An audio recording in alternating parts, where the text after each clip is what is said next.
And we are live on another exciting edition of Ballin In Da Boot. And guess who is joining me tonight? A Gridiron Football reunion, baby. Grant Chachere. Grant, what's going up? What's going on? It's been quite a minute. I mean, don't big time us since you're over at North Carolina covering the Tar Heels and covering Bill Belichick and all of them. But it's great to hear from you. Great to see you, man. And yeah, we're going to be talking about who's punched their ticket to the Superdome next week. Really exciting times. Hey, man, it's basketball season in North Carolina, man. It's like we're not even – I don't think people are worried about both. I think they're glad that's over. But, yeah, man, it's been awesome. Moved up to North Carolina. I took a job with on SI. However, I've since left that, just kind of update you guys. Kind of in between stuff right now. We'll be moving to another place. Of course, be working for another site, but I'm going to wait a little bit. I'll announce that in a few days or so. But yeah, man, I'm glad to be back in North Carolina. And guess what? I'll be back in Louisiana awesome, for the next month because, you know, when you're in between jobs, you kind of have time to go home and see your family and whatnot. And so I'm going to be in Louisiana for the entire month of December up until early part of January. Spend some time with the folks, Christmas, New Year's Day, and everything like that. But the most important thing, Jace, is that I'm going to be in New Orleans for, of course, since I live there, for the state championships. I'll be covering that. I'm glad to be get the finalists. I will be helping covering the state championships with Crest City Sports. Good. It's going to be good to be working with Ken again, of course, a guy who's been a mentor to me. I wouldn't say since I started, but like, you know, he hired me as a part-time guy, a freelancer in July. And really that relationship started because I was covering a bunch of high school football in Louisiana with Gridiron. And I'm always grateful. So it had to start somewhere. It started with y'all. I guess you say Lee Burkeen too. But my where I got all that stuff is, and really, I can't leave out Ed Daniels too. I mean, absolutely. You know, so, for sure. I mean, the reason why I was also able to get the job is because Ed was also my mentor. My first spot was being an intern for WGNO for the summer, being a stringer during the fall for high school football, and we both shared that love. And of course, through that, I met Ro Brown, and then through both of them, of course, Devin Stein, baby. Let's go. Baby. Oh, yeah, my Jones. Hey, man, shout out PK Jones, man. He had a great night, and we'll get to that later. But he had a great night. Pretty quickly. Yep. But Grant, appreciate you having me on. I know you're going to be with me for the next 2 hours, talking about all the madness here and joining us. I know he's right now on the stage right now with Lucas Hill. Lucas, can you hear me, man? I can hear you. Can you hear me? I can hear you loud and clear, man. What's going on? The three amigos are back in the studio. Let's get it. We'll be seeing y'all next week. Link it back up. I love it. Heck yeah. Oh, wait, look. Hey, pull up Devin Stives' comment. He's got a couple of them right now. I mean, the very last one. Acadiana teams 0-5 on the night. Yeah, I didn't think about that. Yeah, that's surprising because like last few years, I mean, all the teams for Acadiana had a lot of success in the playoffs. I mean, last year, how many teams were in the semifinals last year from Acadiana? You know, Acadiana really, I mean, in my opinion, probably had it strangled over the state. I mean, LCA, STM, who else? Acadiana. I mean, think about all the teams that they've had. They've had success in the last, 5 to 10 years. And North Louisiana's pretty much taken that over the last 2 years, essentially. Well, that's how it used to be. Louisiana's got the crown right now. We go get all the teams that are in the state championship games. That's how it used to be. Like the North Louisiana teams, especially the Monroe area teams, would dominate. That's how it always was. And then, of course, when the split happened, it kind of lessened a bit, which is kind of ironic because not the fault the North Louisiana schools. I'm not afraid to say it. It was because the reason why we had the splits because a lot of those schools in North Louisiana, of course, which and kind of surprised and kind of backfired a little bit because they haven't had the same success, which is kind of weird because you would think it would be easier. Damn. Damn, look at all the comments. I guess we're not. We're big. We're big. We got a lot of support. Haters. Yep. We got a lot of support here. Yeah. So, yeah. I mean, the Plaquemine, of course. Plaquemines are biggest supporters. So we got a lot of Plaquemine fans right now. Hey man, Jace is from Plaquemine, man. I'm from Plaquemine. My dad coached at Plaquemine, so I mean, it makes a lot of sense. We get a lot of support. Hey, look, what's their mood right now? Are they mad or happy? Let's just say they're not pleasant right now. It's not pleasant right now, which I can't disagree with them because they're on the doorstep and they really gave North Dakota all they could handle. I mean, they're winning that football game early on at halftime, and it was a shootout. And you kind of knew it was going to be a shootout with North Dakota and their offense. But we're going to go into that a little bit later in the show because I know we're definitely going to address that.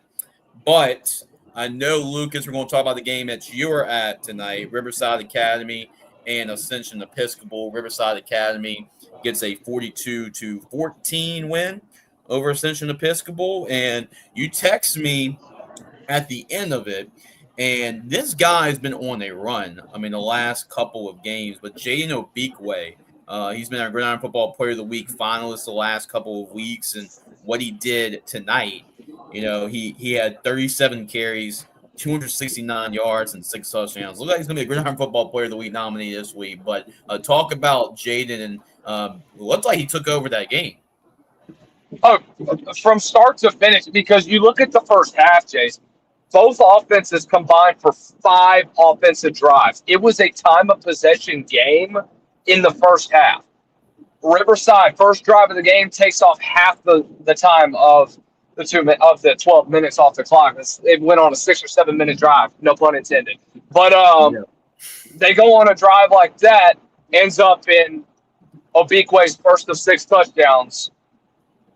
But apart from that, man, had a missed opportunity before the end of the half where they fumble on the 1 yard line. Ascension Episcopal recovers, and you think, okay, it's going to be a change of kind of a momentum shift. And Episcopal was able to take advantage of that. They go right down the field, 98 yards. They managed to score. And then all of a sudden, it's a tie football game right before the half. But the thing that Coach Lee Roussel mentioned so heavily in my post-game interview with him, he said, this team is able to adjust, and this team is able to rebound off of plays like that and rebound off of first halves like they had in the first one. And they exploded offensively. That offensive line took over in the second half. Correct me if I'm wrong, 3 of the 5 offensive linemen that Riverside Academy has starting, all were first-team all-district offensive linemen. Coach Russell said that this is a staff that's full of offensive line coaches. Coach Russell was a former offensive line coach at Nichols, so definitely a lot of experience in that department. So, I mean, you talk about a staff that is just really brought in with this team and how they've responded in each and every game that they played throughout this postseason. Jace, I don't know if you have the stats because I think that Obikwe is now closing in on 15 touchdowns or maybe over 15 touchdowns in 3 games that Riverside has played in the postseason. Yeah. He's been going on a run. I mean, you talk about the run that he's had and what type of difference that he has made for this program, having transferred in, hadn't played for Riverside until this year, and he's making an immediate impact. And I tweeted this out. I posted his stats, and I said he's one of the most underrated running backs in the state of Louisiana. You got to recruit him. But Coach Rousseau made it very clear that offensive line came to play, and rightfully, respectfully so, that offensive line dominated in the second half. Yeah, I mean, it's something we talk about with Riverside, and Grant can attest to that because he's seen him play as well. But it's kind of what we talked about with Ascension Catholic, who's going to replace, Chad Elsley, who's going to replace him at the running back position. Kind of the same thing going to the year with Dedrick Lassie. You have to replace Dedrick Lassie and what kind of playmaker he was, and you go and just insert him with Jane Obikwe. But talk about the talent as well, Lucas, because Brock Bourgeois is a quarterback over there. He's led the team to the state championship game. We've talked about it as well, about what kind of quarterback he is. Kendrick Boogie Johnson, a lot of weapons, and Coach Roussel has really got this team really going. Once again, leading this team to the Dome. So Coach Roussel has definitely done a great job with this team. Yeah, I thought Brock made some big throws tonight. Really down, especially in the fourth quarter. Jaden's going to get a lot of the attention on the TV channels, but Brock made some big throws that really made the difference down the stretch. Big throw to Boogie Johnson in the middle of the field that got him a first round to keep the drive going on the second to last drive that made it 35-14 and really kind of put the icing on the cake on that football game. Boogie Johnson also had an interception that sealed the deal on the final play of Ascension Episcopal's last offensive drive of the football game. So both of those guys, I thought, really he showed out. I thought they were able to make plays down the stretch that mattered most. And even little razzle-dazzle was pulled out in the second half right off of a turnover that Riverside gets. It's 21-14, and they force the turnover. They go with a double pass that gets it all the way down to the 1 yard line, and then Obikwe punches it in for the third one of the night. That one really set the tone for what the game, or really that was the momentum shift in that football game that really turned the tide over to Riverside from that point on.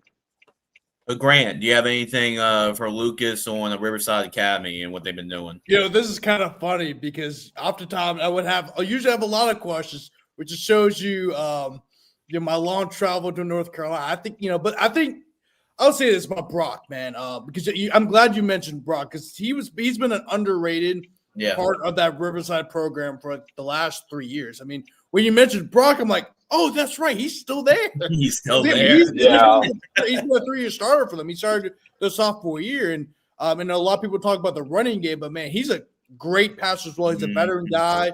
And so I feel like he doesn't get the love that he gets. And he's also great. I think if I remember correctly, he's also a pretty good baseball player as well. Yeah. Yes. So, he's they have an offensive lineman that's a pitcher that's committed to Southeastern to play baseball. Yeah. Right. But and really that defense Ascension Episcopal has had, their defense is really stingy. I mean, they only gave up 14 points at Kentwood in the playoffs, and they gave up Javon Vital and Hamilton Christian. I mean, only scored 7 against Ascension Episcopal. So for that offense to do what they did against that defense is really impressive. And I think Riverside to win the whole again in the bracket, and it looks like it's a pretty strong pick right now. Yeah, especially when you got – but it's going to be a dog fight next week with two teams that can run the football effectively. Who needs Chad Elsley when you've got another running back that can step right in his place that might be even better than what Chad Elsley was last year? Trevin Simon, and he's also going to be playing in our bowl game at the end of the year. Devin just mentioned it. But record-breaking night. I think he needed 68 yards or something like that to beat the record tonight and 2 touchdowns. But he ran over 3,000 yards rushing this year and 55 touchdowns. It's absolutely ridiculous what he's doing this year after replacing a program great like Chad Elsley. Lucas, just before we meet in the Dome, and obviously we have a lot of discussions in the Dome next week, any general reactions to a lot of the teams that won, or just what stood out to you when you kind of looking at some of the scores and everything going around the state? I know you're just finished covering this game, but also kind of looking ahead and looking at some of these other teams that won. St. Aug hasn't been to the state title in almost 50 years. Yeah, with the amount of talent that they've had. with Leonard Fournette that's come in, with the Honey Badger that's come in. You got to be kidding me. It's more. Well, Lucas, yeah, I understand this. So, like, it was St. Aug. The issue with St. Aug has really been politics. That's kind of what's holding that program back for a very long time. And look, you can say the same thing about a lot of those Catholic elite schools. Like Jesuit, same thing. Jesuit went like nearly 40 years without going to the state championship. Brother Martin went 30 plus years without going to the state championship.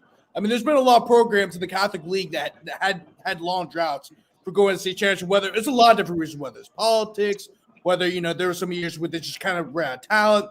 You had a bad coaching hire or two. I mean, it happens to a lot of programs around the state, especially Catholic schools. But St. Aug, they had 8 coaches, I believe, since 2002. Something crazy, like since forgot the guy's name, but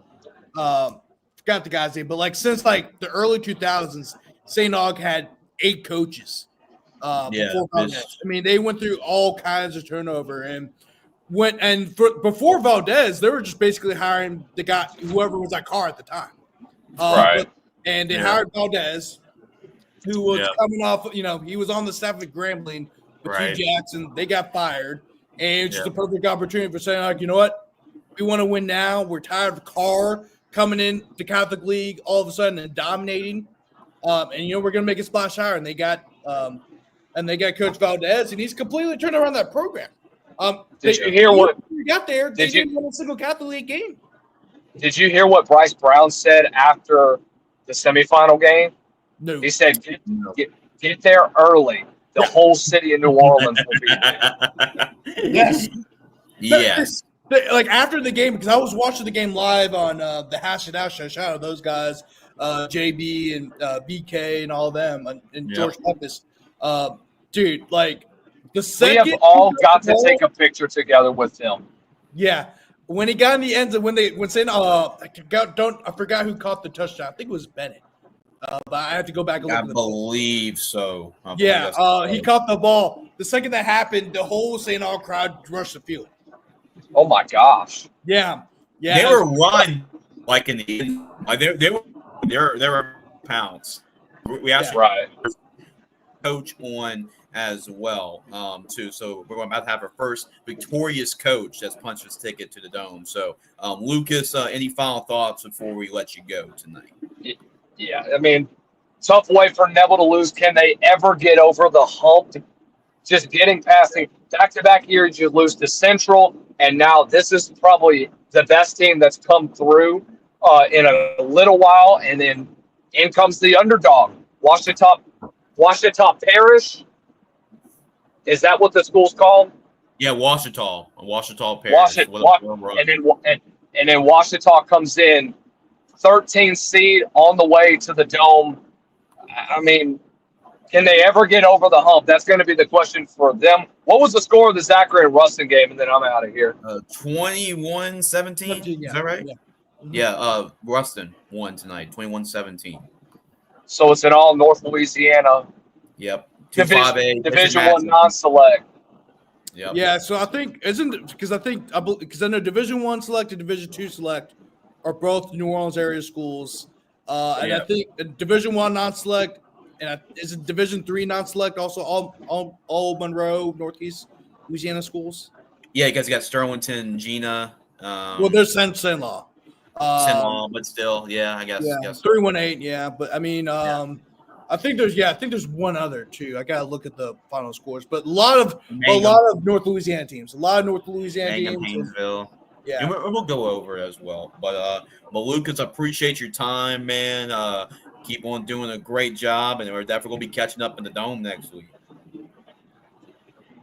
Sounds good, guys. All right, there's Lucas Hill coming in with a report here, and. You ready, Grant? We were about to talk to some coaches that are really happy right now because they punched your ticket to the Dome.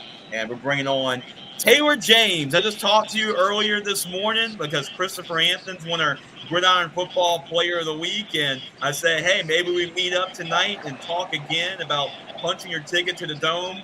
But congratulations, Coach, on punching your ticket and getting the Bulldogs in the Dome. Oh, thanks, man. I appreciate it. We starting to talk to each other a little bit often, aren't we?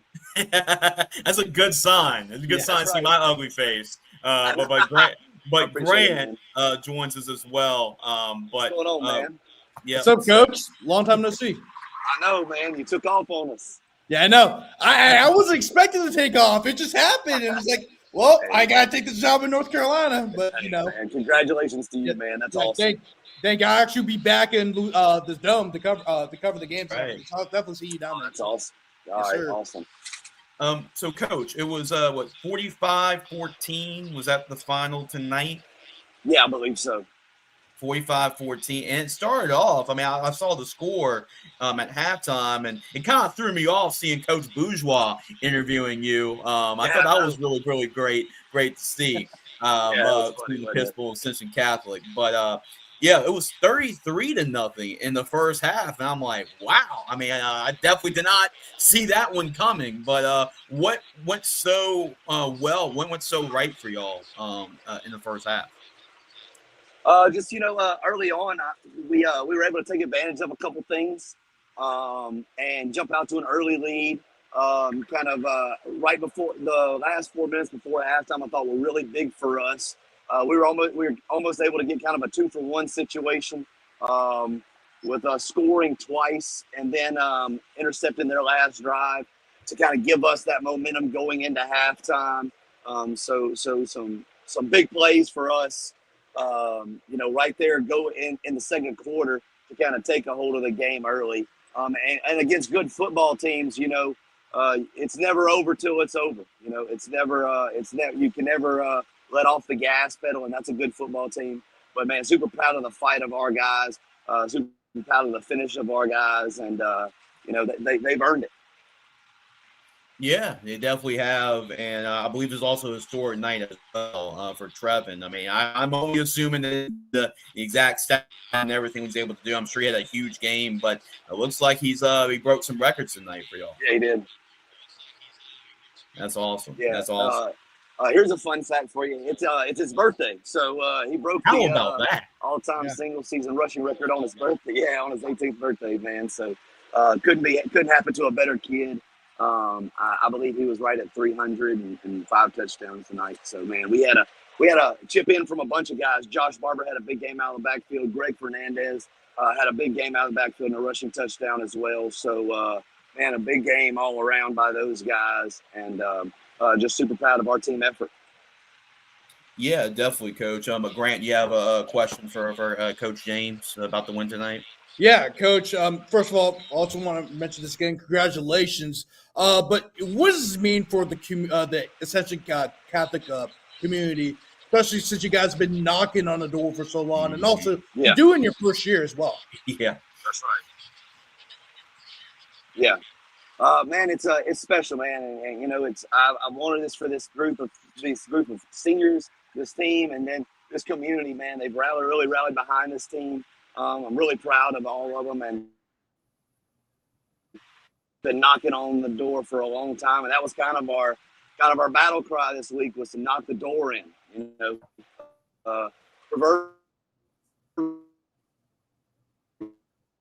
Really so, and physically, right? So we actually had a door that we wrote all the different years and took a sledgehammer to it. So just kind of a battle cry for us as a team, and man, super proud of this for these kids and this community, man.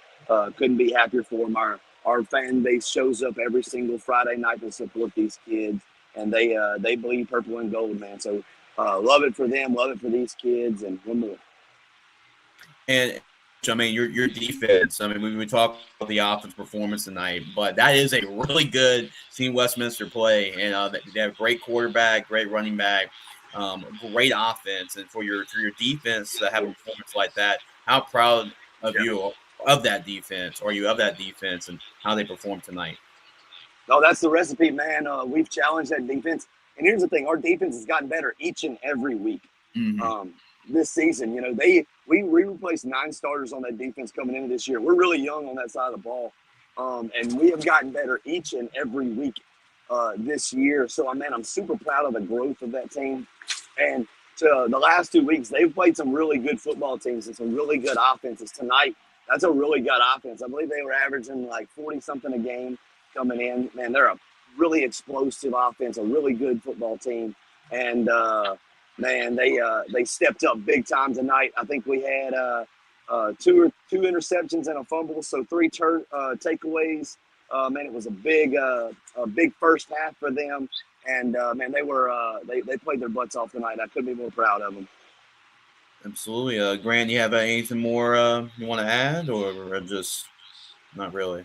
Not real, but I'd say this because I know it's kind of this kind of question that it's kind of in the heat of the moment because you guys just won. But what have you seen from Riverside over the course of the year? What do you know about them just on the just from all around offense, defense, style, you name it?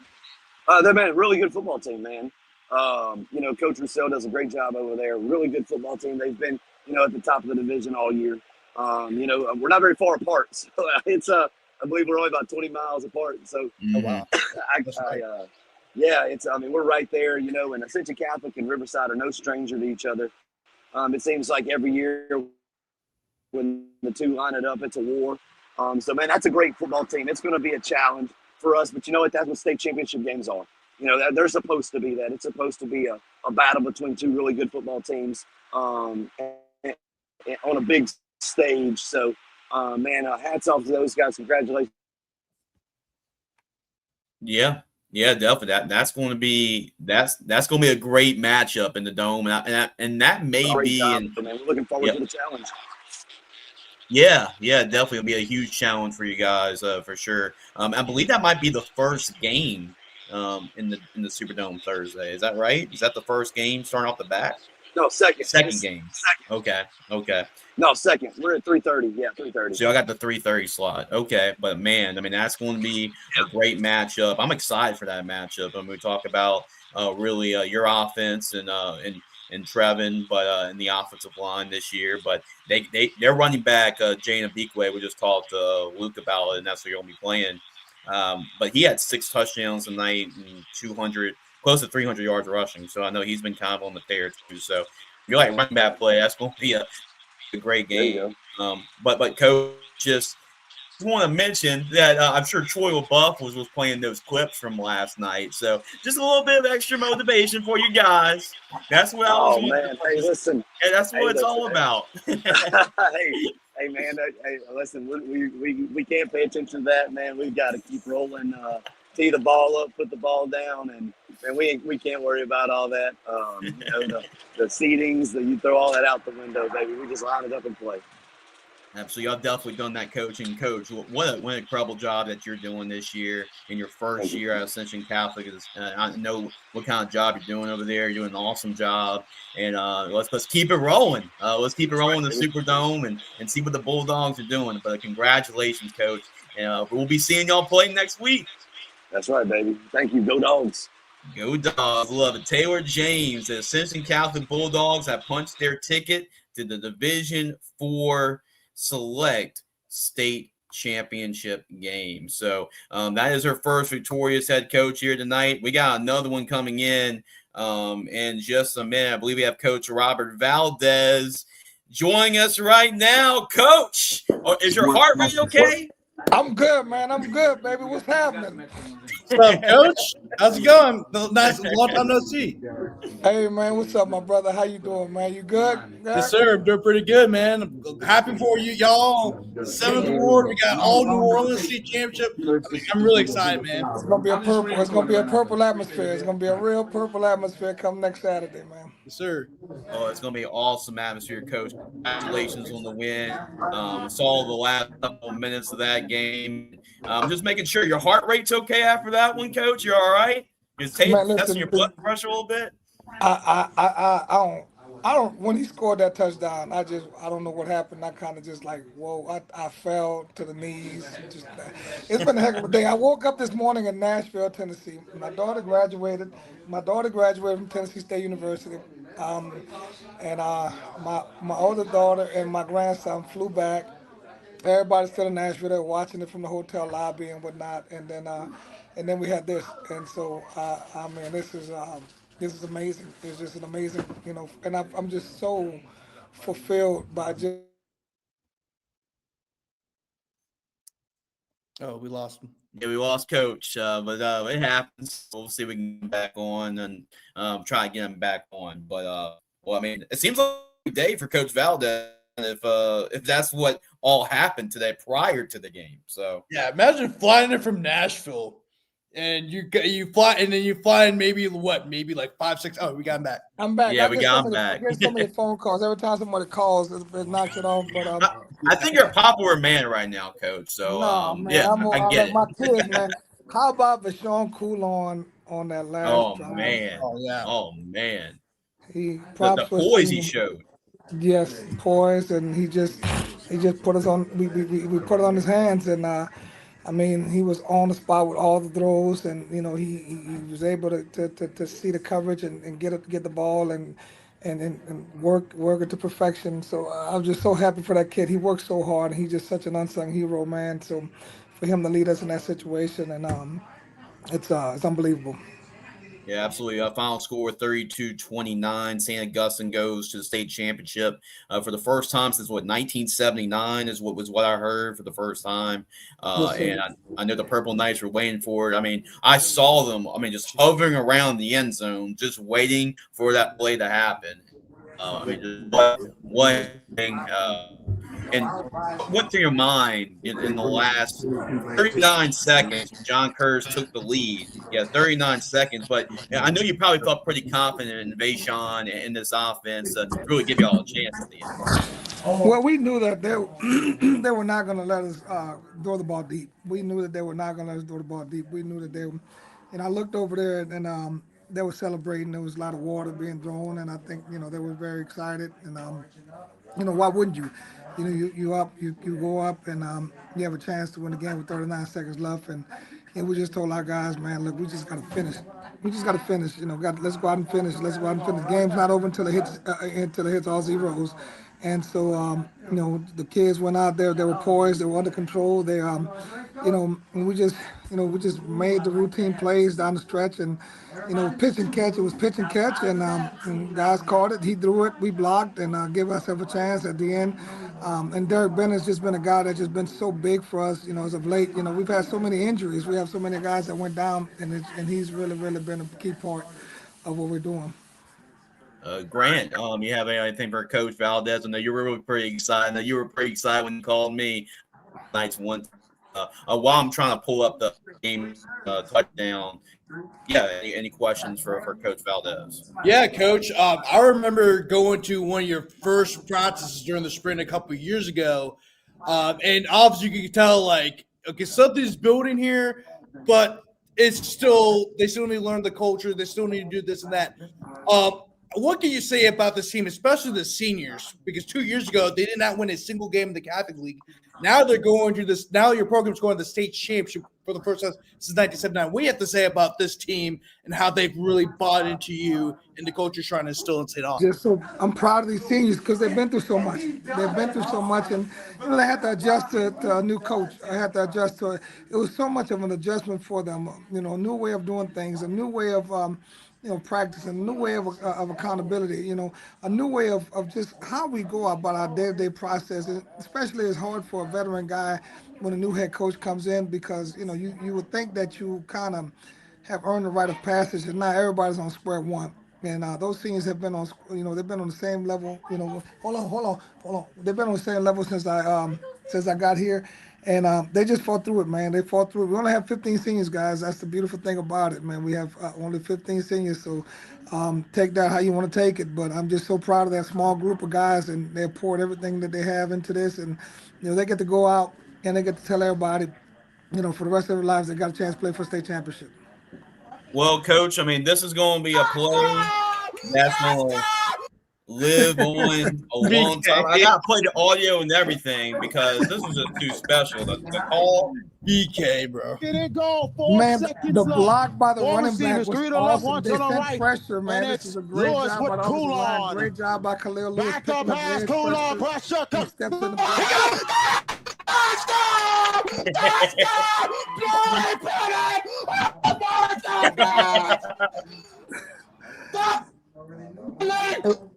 It was unbelievable. I don't know if I'll ever forget that the rest of my life. I think that this is going to be something that it's going to take with me. And 20 years from now, we're going to say it was hailing, it was storming, it was, the story gets embellished. So you could go ahead, Coach.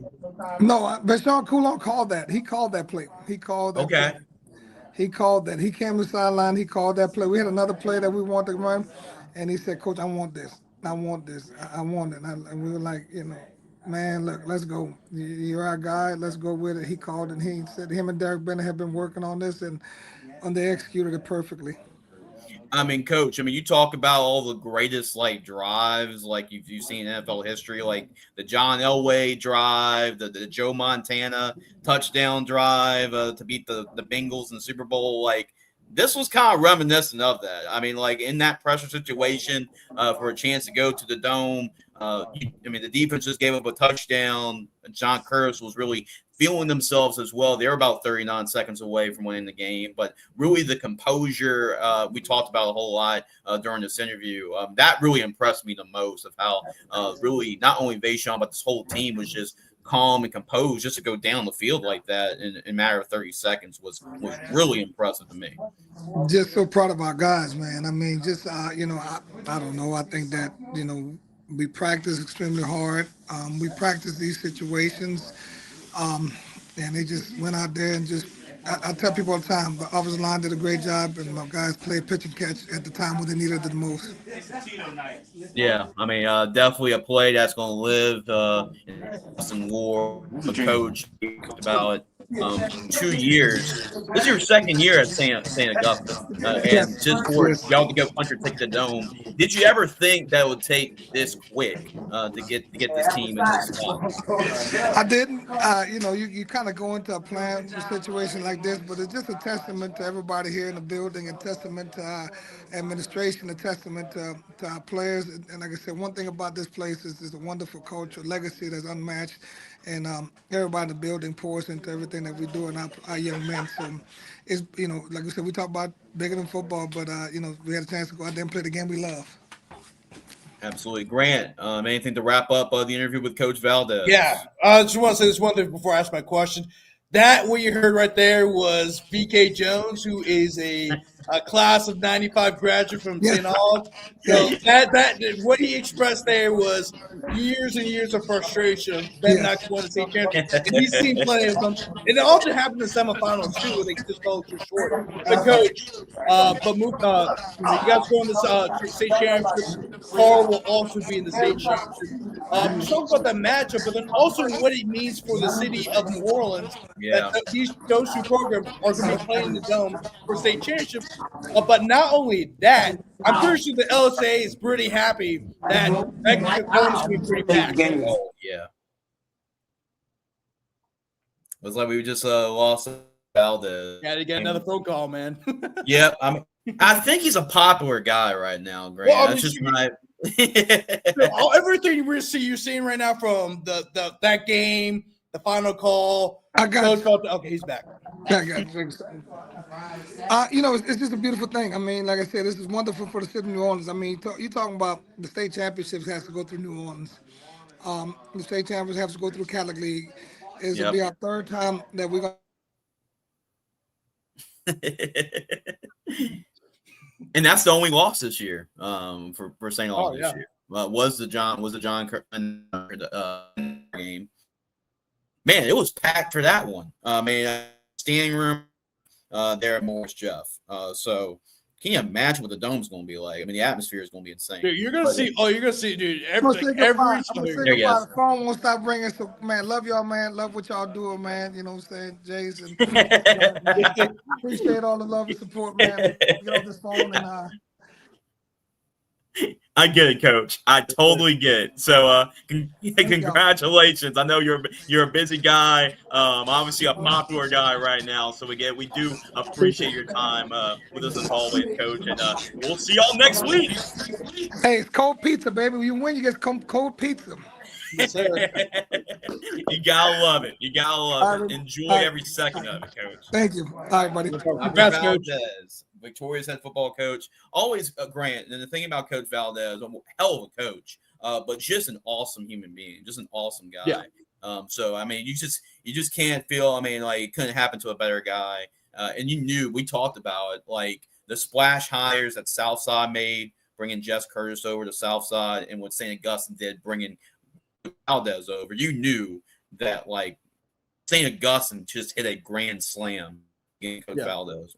Yeah, and I was going to finish my point because, Coach Valdez kept coming in and out. Because what you're seeing right now is a 97. So you're seeing 46 years of frustration go to the wayside, right? They have not been to the Dome in 46 years, right? And a lot of people will talk about the split and, the private schools got all the advantages.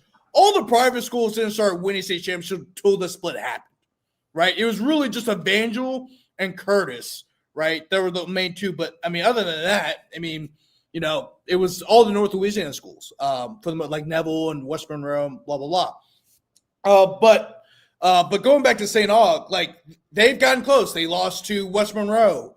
And BK will tell you that. Like, I think he was a student at that time. But they've had a lot of close calls, famously due to special teams, right? That's the main thing, has been special teams. And when John Curtis scored that touchdown, every single St. Aug person in that stadium, on the field, on the sidelines, in the stands, they're like, here we go again, because that's what they've seen. But when St. Aug went back on the field, I'm like, they've been carving them pretty good with the passing game. And, they've done a great job with their offensive game plan all game, and you need to come together at the right moment. And just to let you know, not a single incomplete pass throughout the drive. Not a single one. That was, and especially because the Curtis team that usually historically has been stout defensively, especially in those moments. And I mean, it was a bang, bang, bang, bang, and then touchdown. I mean, and what I meant by culture is that St. Aug, for a very long time, had a tendency to not know how to win football games. Doesn't mean they're a bad team. Even like their best teams, they just didn't know how to win a football game, right? And you saw it last year. I mean, last year they should have finished the regular season 9-1. They should have beat Jesuit. They're up by 3 touchdowns or 2 or 3 touchdowns late, and they blew it. And Jesuit came back and won. I think the following week they went up against Rummel, and they had an opportunity to take the lead late, but they missed an extra point. The game went in overtime, and Rummel ended up winning. I was there for that game on the sidelines doing radio work for Ken, sideline reporter, by the way. So that was a really fun. That was a really funny. I gotta tell you about that game. It was a really funny situation. And then they go to the playoffs. In the quarterfinals, they missed an extra point that ended up losing them the game against St. Thomas More. Well, in the second round, that's quarterfinals, the second round. So they've had it, just throughout since their last state championship win in 1979, just 46 years of frustration. And so, like I said, Valdez getting all his phone calls. There's probably hundreds and hundreds and hundreds of St. Aug alumni that are calling him right now, right? Because that's a big deal. And I would say this, and when it comes to the historic schools in New Orleans, right? I mean, you got Jesuit, you got Holy Cross, right? Right. St. Aug's there because it was the only historically Black Catholic high school in New Orleans. No other schools like that. McDonald 35 because this is the first school to be open for African-American high school students, and of course Warren Easton. And the reason why I say that is because of all the important people that have gone to those schools. Jesuits had all kinds of mayors go to that school. St. Aug, the same thing. So when you go to that St. Aug game, you're going to see a lot of very important people. I think you're going to see a lot. You might see Leonard Fournette there. You're probably going to see Tyron Matthew there. The game, Catholic and Carr last year. Cedric Richmond was on the sideline. Cedric Richmond, of course, was our congressman for the U.S. Congress, and then he worked in the Biden administration, so he was there. very important person. You're going to see the city council. You're going to see all kinds of people there in New Orleans. It's going to be packed. And I think, when I mentioned that, the LSA is going to be very happy because you're going to see the whole city of New Orleans at the game. It's there's a lot of St. Aug people that are going to be there for that game. It's the first time since 1979 that they've even gone to state championship. Yeah. I wouldn't be surprised if it's a double-decker game. I wouldn't be surprised if they opened up the double decks for this game because the amount of people that are going to be at this game. And not only that, it just popped up on my mind. But not only that, like at least the first time since, well, like I said, it's first time since 1979. Especially with all the great players that go into the program. That is shocking. We talked about, Yeah. And it's gonna be great for seeing New Orleans. Also, that's what I mentioned. It's the last game of the day. It's the last game of the Club Classic. So I wouldn't be shocked if there's the whole lower bowl is just full. Yeah, because there's a lot of St. Aug alumni in New Orleans. You have a lot of St. Aug alumni travel from outside of New Orleans, around the state, around the country for this game. And then Carr, of course, has a large following as well. I mean, both the schools have large followings, not only in the city of New Orleans, but the state. And so I'm really excited. I'm going to be really excited to see that game. It's great for the city. It's great for the St. Aug program. It's great for the Carr program that we're going to have this matchup. I mean, I think this is the matchup that the LSA really wanted. Because remember, it's going to be the last game. It's going to be the last game. And it timed out perfectly. Yeah, it really did. It's the fact that 7 p.m.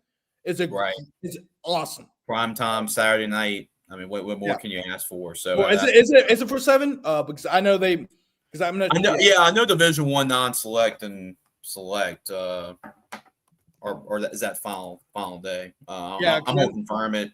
Yeah, but yes, it's so 3.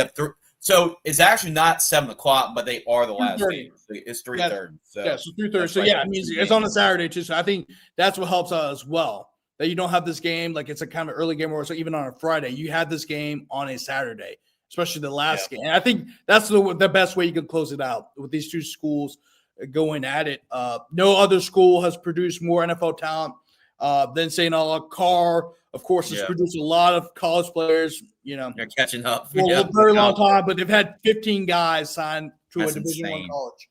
That's insane. I mean, and then 11 of them are Power 4, are going to Power 4 schools.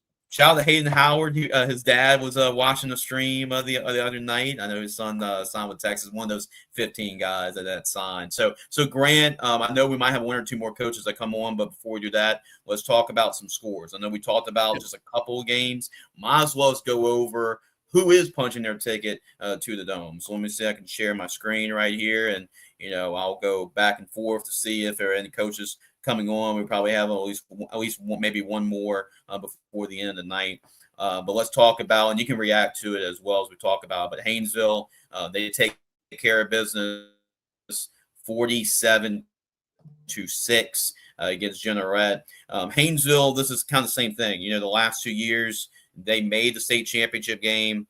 2 years ago, they ran into a buzzsaw that was Oak Grove. I mean, this is what it was. But last year, I thought they had. They thought that they had a chance to beat South Plaquemines last year. And they didn't get the job done. So now they have a chance to do that again. They have a chance to go back to the Dome, but this time take care of business. Yeah, I mean, last year that was a game. All right. We all thought Haynesville was going to upset. Haynesville was going to win it all. Like we thought they were going to be shooing to win it all, and South Plaquemine, a team that we had kind of ran off up until the semifinals. We're like, we're going to pick them to go to the state championship, and they ended up going. But we just didn't think they were going to go play well against Haynesville because Haynesville had bigger players. They had more size, more everything. Also, was Haynesville, right? And South Plaque hasn't been there in a little while. And of course, Haynesville also had the experience, but South Plaquemine, what they did have was speed. They had more speed than Haynesville, and they took advantage of that. I know Haynesville, Coach Franklin. I don't know. I'm getting people's names out. That's a lot of been out of it, dude. It's only been a year. I'm already forgetting Coach Franklin's name. But Coach Franklin has done a great job of leading this program 3 years in a row. And to the Dome. Of course, the first two they didn't win at all. And really the first year I mentioned, which was 2022 or 2023, they had a really young team. They had a lot of sophomores. So a lot of those guys who played in that team in 2023 are back now. And this is a chance to win it all. Last year, we all thought they were going to do it. But this year, I think they are the favorites. I believe they play – well, who they play? They play Mangum, right? Yeah. We talking about the Dome? For Division 4 non-select, yeah. They played South Plaquemines, and they lost to South No, I'm talking about this year. Oh, this year. Who won the other game? Mangum. Yeah, you're right. Right. So, yeah, you got two really good North Louisiana teams score. So, it's not shoo-in because Mangum's a really good program. They've been knocking on the door for quite a while now. So it'd be very interesting. Is Haynesville the favorite? I'll probably say slightly, but it's going to be a close game. I think it's going to be a good game between two blue-collar North Louisiana teams, of course. Haynesville, of course, is looking for their first state championships, I believe, 2013, if I remember that correctly, Jace. I hope you can double-check that out. I was actually looking that up just now, too. But, yeah, it was Haynesville has won 17 state championships. They've won 17 state championships in their program's history. Second only behind Curtis, who's won 27 or 28 if you count the championship that got taken away. So they're looking for their first championship for a little while now too. I think they can get it, but you're going up against a very good Mangum team, a well-coached Mangum team. But Haynesville also has the best player on the field, which is Isaiah Washington, who's committed to LSU. Right, LSU commit. LSU signed. He's committed to play safety at Haynesville, not Haynesville, at LSU, but he also plays both ways, a quarterback and safety. Very smart player. If you're playing both the quarterback position and the safety position, you have to be a really smart player, and he's a really smart player. Can't wait to see him in what will be his last game. So there's that. Yep. So Haynesville punches their ticket to the Dome, and Ouachita Parish, Division I non-select.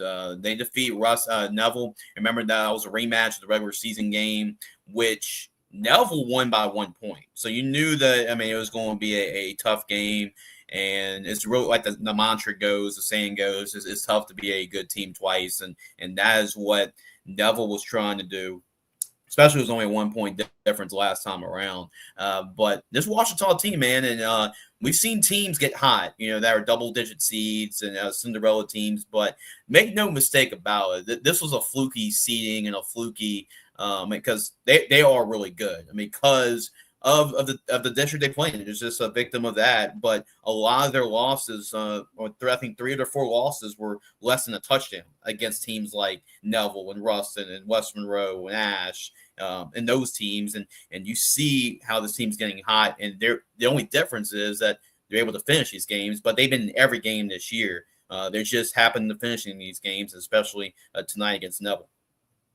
Yeah, man, and Neville felt really confident going this game. I've seen a bunch of Facebook posts right now as the games are completing, and a lot of people were mentioning how confident Neville fans were. How confident the Tigers were, and I don't blame them. Neville, that's after last week. Yeah, they're confident every year because of who they are, what their program is. They should be confident. But I think they're maybe been a little bit too confident, especially because the Washington team, they only beat by 1 point. So we all knew it was going to be a one of those games where it's going to come down to the final play. And Neville, I think the last 3 years they've lost games. The games that they got eliminated in were by like 7 points or less. Because remember, last year they lost in a blocked field goal. Like on a blocked field goal, they got returned back for a touchdown. And the year before that, Central again beat them back to back by 7 points or less. So I think they lost against Westgate in the quarters, I believe what it was, in 2022. I believe it was. Yeah, I'm not sure what the final score. I don't have it on me, but Neville's had a lot of close calls in recent years. They really haven't gotten over the hump. The last time they went to the state championship, I believe, was 2016, and they lost against Carr, which of course started the Carr dynasty we've seen. I mean, they've won 5 state championships since 2016. And then in between that time, they've only missed the state championship game twice. So it's kicked off that. But Neville has been back to the Dome since then. And it's kind of surprising because Neville, and the fact that we haven't seen Neville play in the state championship 10 years is pretty astronomical because Neville's always in the hunt, for state championship. Carr and Neville were like, they're like every year they were having battles in the Superdome. So that's where Neville was at, under Coach McCarty over those years. But yeah, it's 2 years in a row. Neville lost in the semifinals Central last year, and they lost to Washita. So next year, trying to get over that hump and trying to get Neville back to the state championship. But it's all about Washita. They deserved it. They've been on a great run, especially the Chachere win in the playoffs and just carrying that forward and carrying that momentum. But that's a scary team. You know about their defensive line that decommitted from Texas, and they got a great backfield. Yeah, Dylan Berryman, and you got a great quarterback as well. And really good backfield. They got some really good athletes at Washita Parish. But 14-7, Washita Parish moves on to the Superdome. They'll take on Ruston, and we'll talk about those matchups a little bit. But that's 4 years. We talked about a little bit on Thursday on our preview show. But Ruston they've had Zachary's number. There hasn't been a lot of teams that have their number in the playoffs, but that's 4 straight appearances they played against each other, including one in the Dome when Ruston won that game for the first time since 1990, winning the state championship when they defeated Zachary, and that was a great football game. But Ruston does it again. It was at home. Zachary was right there. It was a 21-17 game, but Ruston was able to win that football game. They're the number 1 seed, and once again, they're trying to stay on business and trying to finish some unfinished business, especially how it ended for sure last year. Yeah, I also want to mention too, Haynes. So the last time, going back to that, I said Haynesville. Last time we went back was 2013. They actually went back in 2014. That was the last time they won it. I think that's the last time they won it was 2014. But also Washita too. Also want to mention this: the last time they had gone to the state championship, actually looking at 14-0 production, shout out Ray, by the way, was 1994, where they lost against Hahnville 36-28. The last time they'd won, I believe is also the only time they won it, was 1989, where they won 35-7 over Brother Martin, which I think a lot of Brother Martin alumni don't want to hear that. But me and Jace were talking before the show, kind of going off topic before I go back to Washita. That was the last time Brother Martin had gone to a state championship, 1989. They didn't go back till 2022. So we're talking about droughts here. Catholic people harp on the Catholic schools, they recruit and blah blah blah. It's like, dude, Jesuit did not make it to a state championship. The last time they made it to a state championship was like 1978. They didn't make it again to 2014. Brother Martin went 33 years without going to a state championship. St. Aug has just gone 46 years without competing for a state title game, and everything like that, which is surprising because I just mentioned St. Aug's also produced the most NFL talent in the state. But Division I non-select has really been dominated by Northeast Louisiana schools. When I'm talking about Northeast, I'm talking about like the Monroe schools, the Rustons, the Nevilles. Neville has made it, but Neville just joined it. But Ruston, Child's years with West Monroe. Right? I know Division I non-select didn't become a thing until now. They've, like I said, the LSA made it confusing for everybody. But this has been a division that's been dominated by that district. I think the last time, every year since they introduced the non-select and select, where they made kind of official 4 districts, 4 classes across, is had at least one team from Division, which by the way, all of which were from Ruston. So now you have Washita Parish in it as well. So it has been really dominated by Ruston. 3 straight years are in the Dome now. Ruston is, and I think the last 3 seasons, You've had at least 2 teams in the semifinals, if I remember correctly. Because actually, technically, Ash is a Division I select, but you get what I'm saying. Like it's Ruston's had a great run. The last 3 years. I'm glad Washaw's back in it. By the way, is Benji still the coach over there? Yes. Okay, I was making sure that again. Yep. It's been a year, guys. Give me. A lot happens in a year. You know that in Louisiana. So exactly right. So again, it's a great job by Coach Benji Lewis. His last name's Lewis, right? Mm-hmm. Yep. I know he's Benji because it's just the name.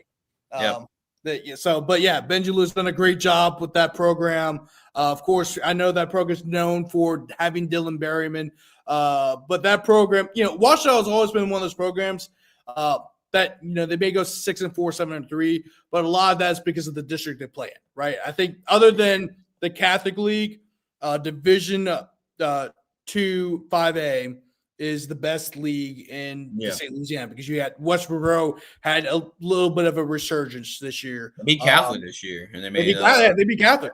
No. They're the only team to beat Catholic all year, I believe, if I remember correctly. Is that right? Them, and then I guess the only team in Louisiana before Carr, because they played a team in Mississippi. I forgot what the team they played, but I think Madison. So I mean, West Monroe Ash, of course, was the quarterfinal team, and they did a great job despite losing a guy like JT Lindsay and lost a lot of key guys from last year. They're going to be good next. A lot of soft play this year. Yeah, and of course we got Ruston, right? Ruston, so it's a very tough district, and it could go either way. I believe didn't West Monroe win the district, or was that Ruston? I'll be honest with you, I still don't know. I think it was like a 3-way tie, if I remember. It was like a 3-way tie. Yeah. It's how they eat each other up. I mean, it's crazy. The competition, and it shows, and it's going to show again. It's a 2-5A district matchup, and we'll talk about the state championship matchups as we end the show tonight. But just reacting to some scores, we talked about Riverside Academy getting the win 42-14. We talked about Ascension Catholic getting the win tonight 45-14 over Westminster. That should be a great championship matchup. We'll talk about that. How about this?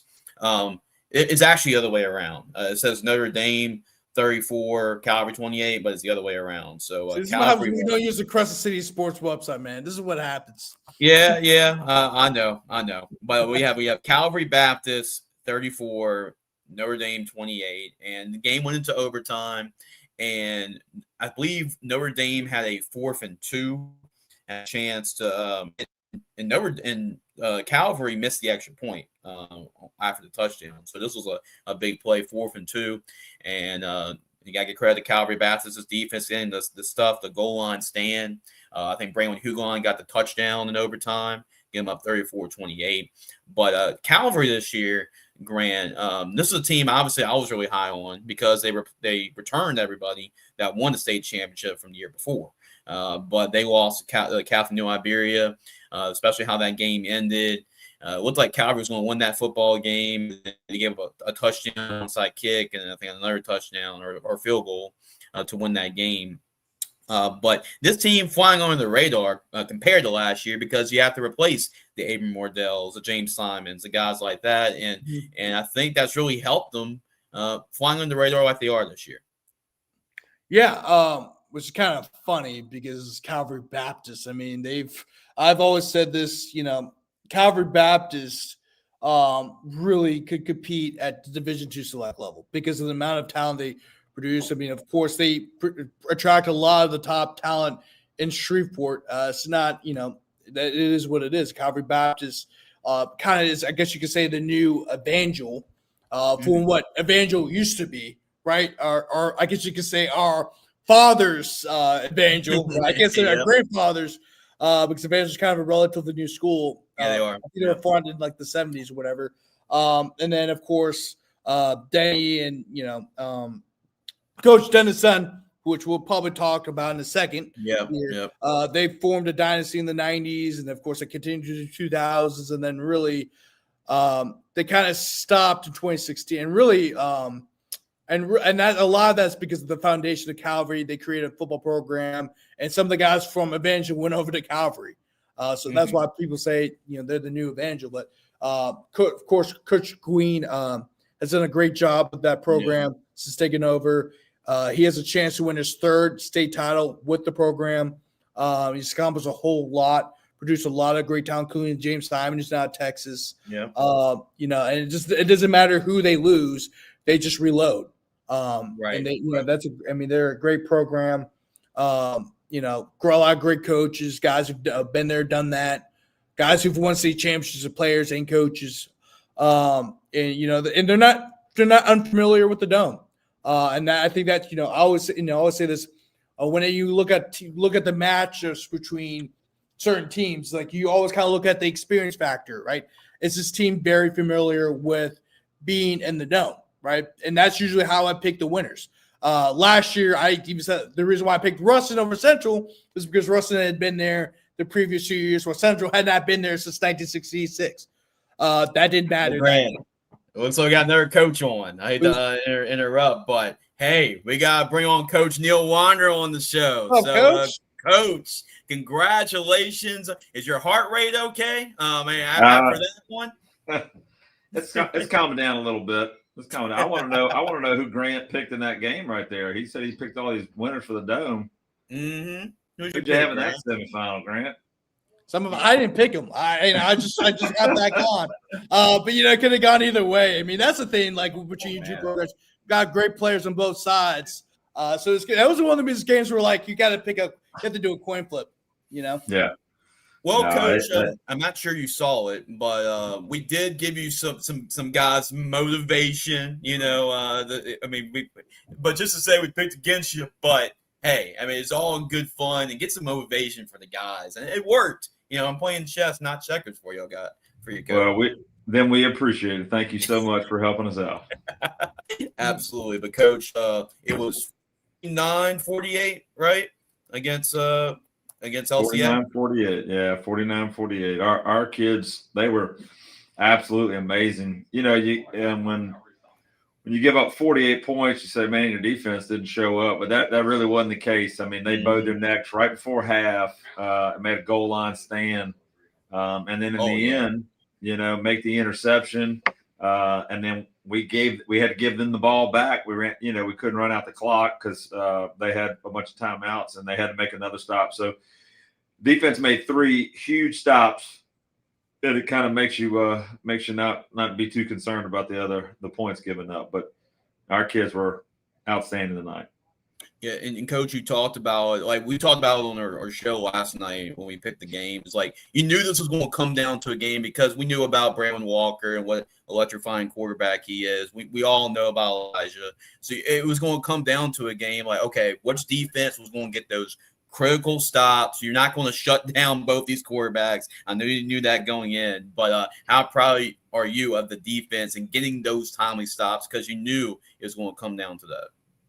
Yeah, LCA as a program they're phenomenal. I think this is like their 11th varsity season, something like that. They've played in the Dome, I think 7 times. I saw somebody had posted, they were 7-0 as a program going into the semifinals. That's elite.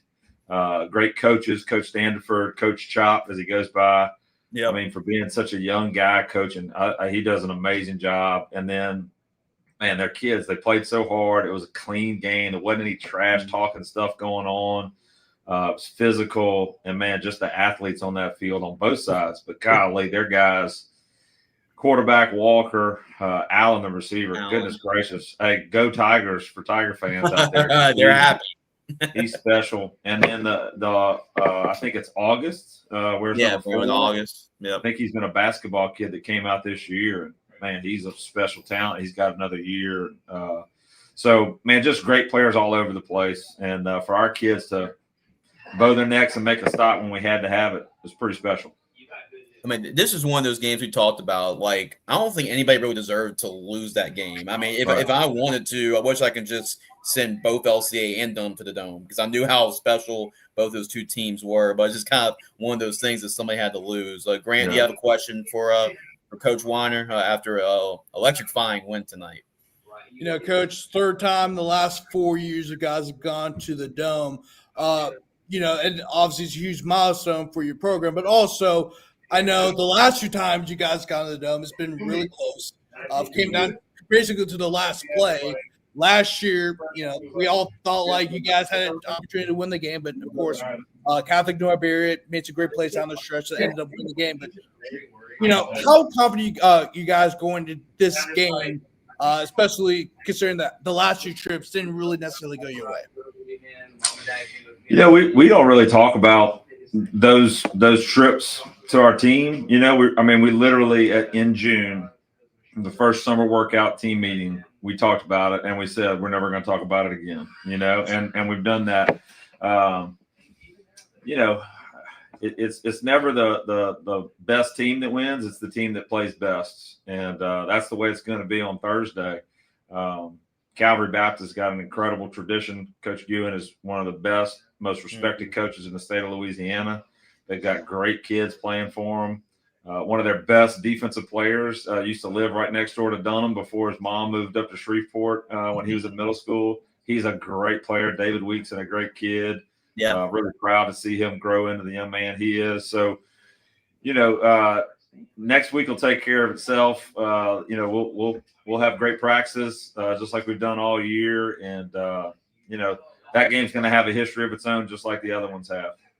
And Jason got one more question. Yeah, perfect. Yeah, that's fine. Yeah, so because one of the things I always talk with you before the season, of course, that was actually one of my last interviews before I moved out to North Carolina.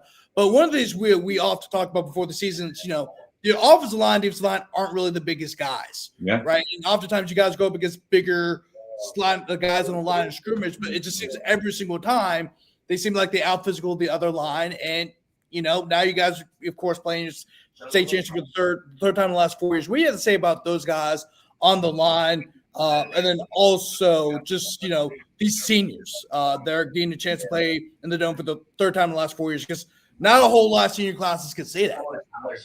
Yeah, it's very rare that a Dome team is going to be the more physically imposing team walking off the bus and getting on the sideline. That's for sure. Our kids just play with a tremendous amount of heart. And, I think the culture that our kids have built over the last several years has a lot to do with that. I think our offensive line and defensive line coaches the last couple of years have done a great job with that. Grayson Augustus with the offensive line has just done an amazing job. Jeff Shakesnyder on the defensive line has done an amazing job. But those kids, they just work really, really hard together in the off season. When it's January and February and the defensive line players are organizing their own practices on the field without any coaches around, doing that on their own, that's pretty special. And that's the kind of culture that our kids have built. And, I don't know who said it, but, bad teams, nobody leads. Good teams, coaches lead, but on great teams, the players lead. And that's what we've got. Yeah, you definitely do, Coach. 49-48 thrilling win over LCA. And Elijah Haven, I think I heard something on the broadcast that he's already close to he might have already accomplished it, but the most touchdowns all time. He's around 175 or 177. He's getting pretty close. To the Jawans and the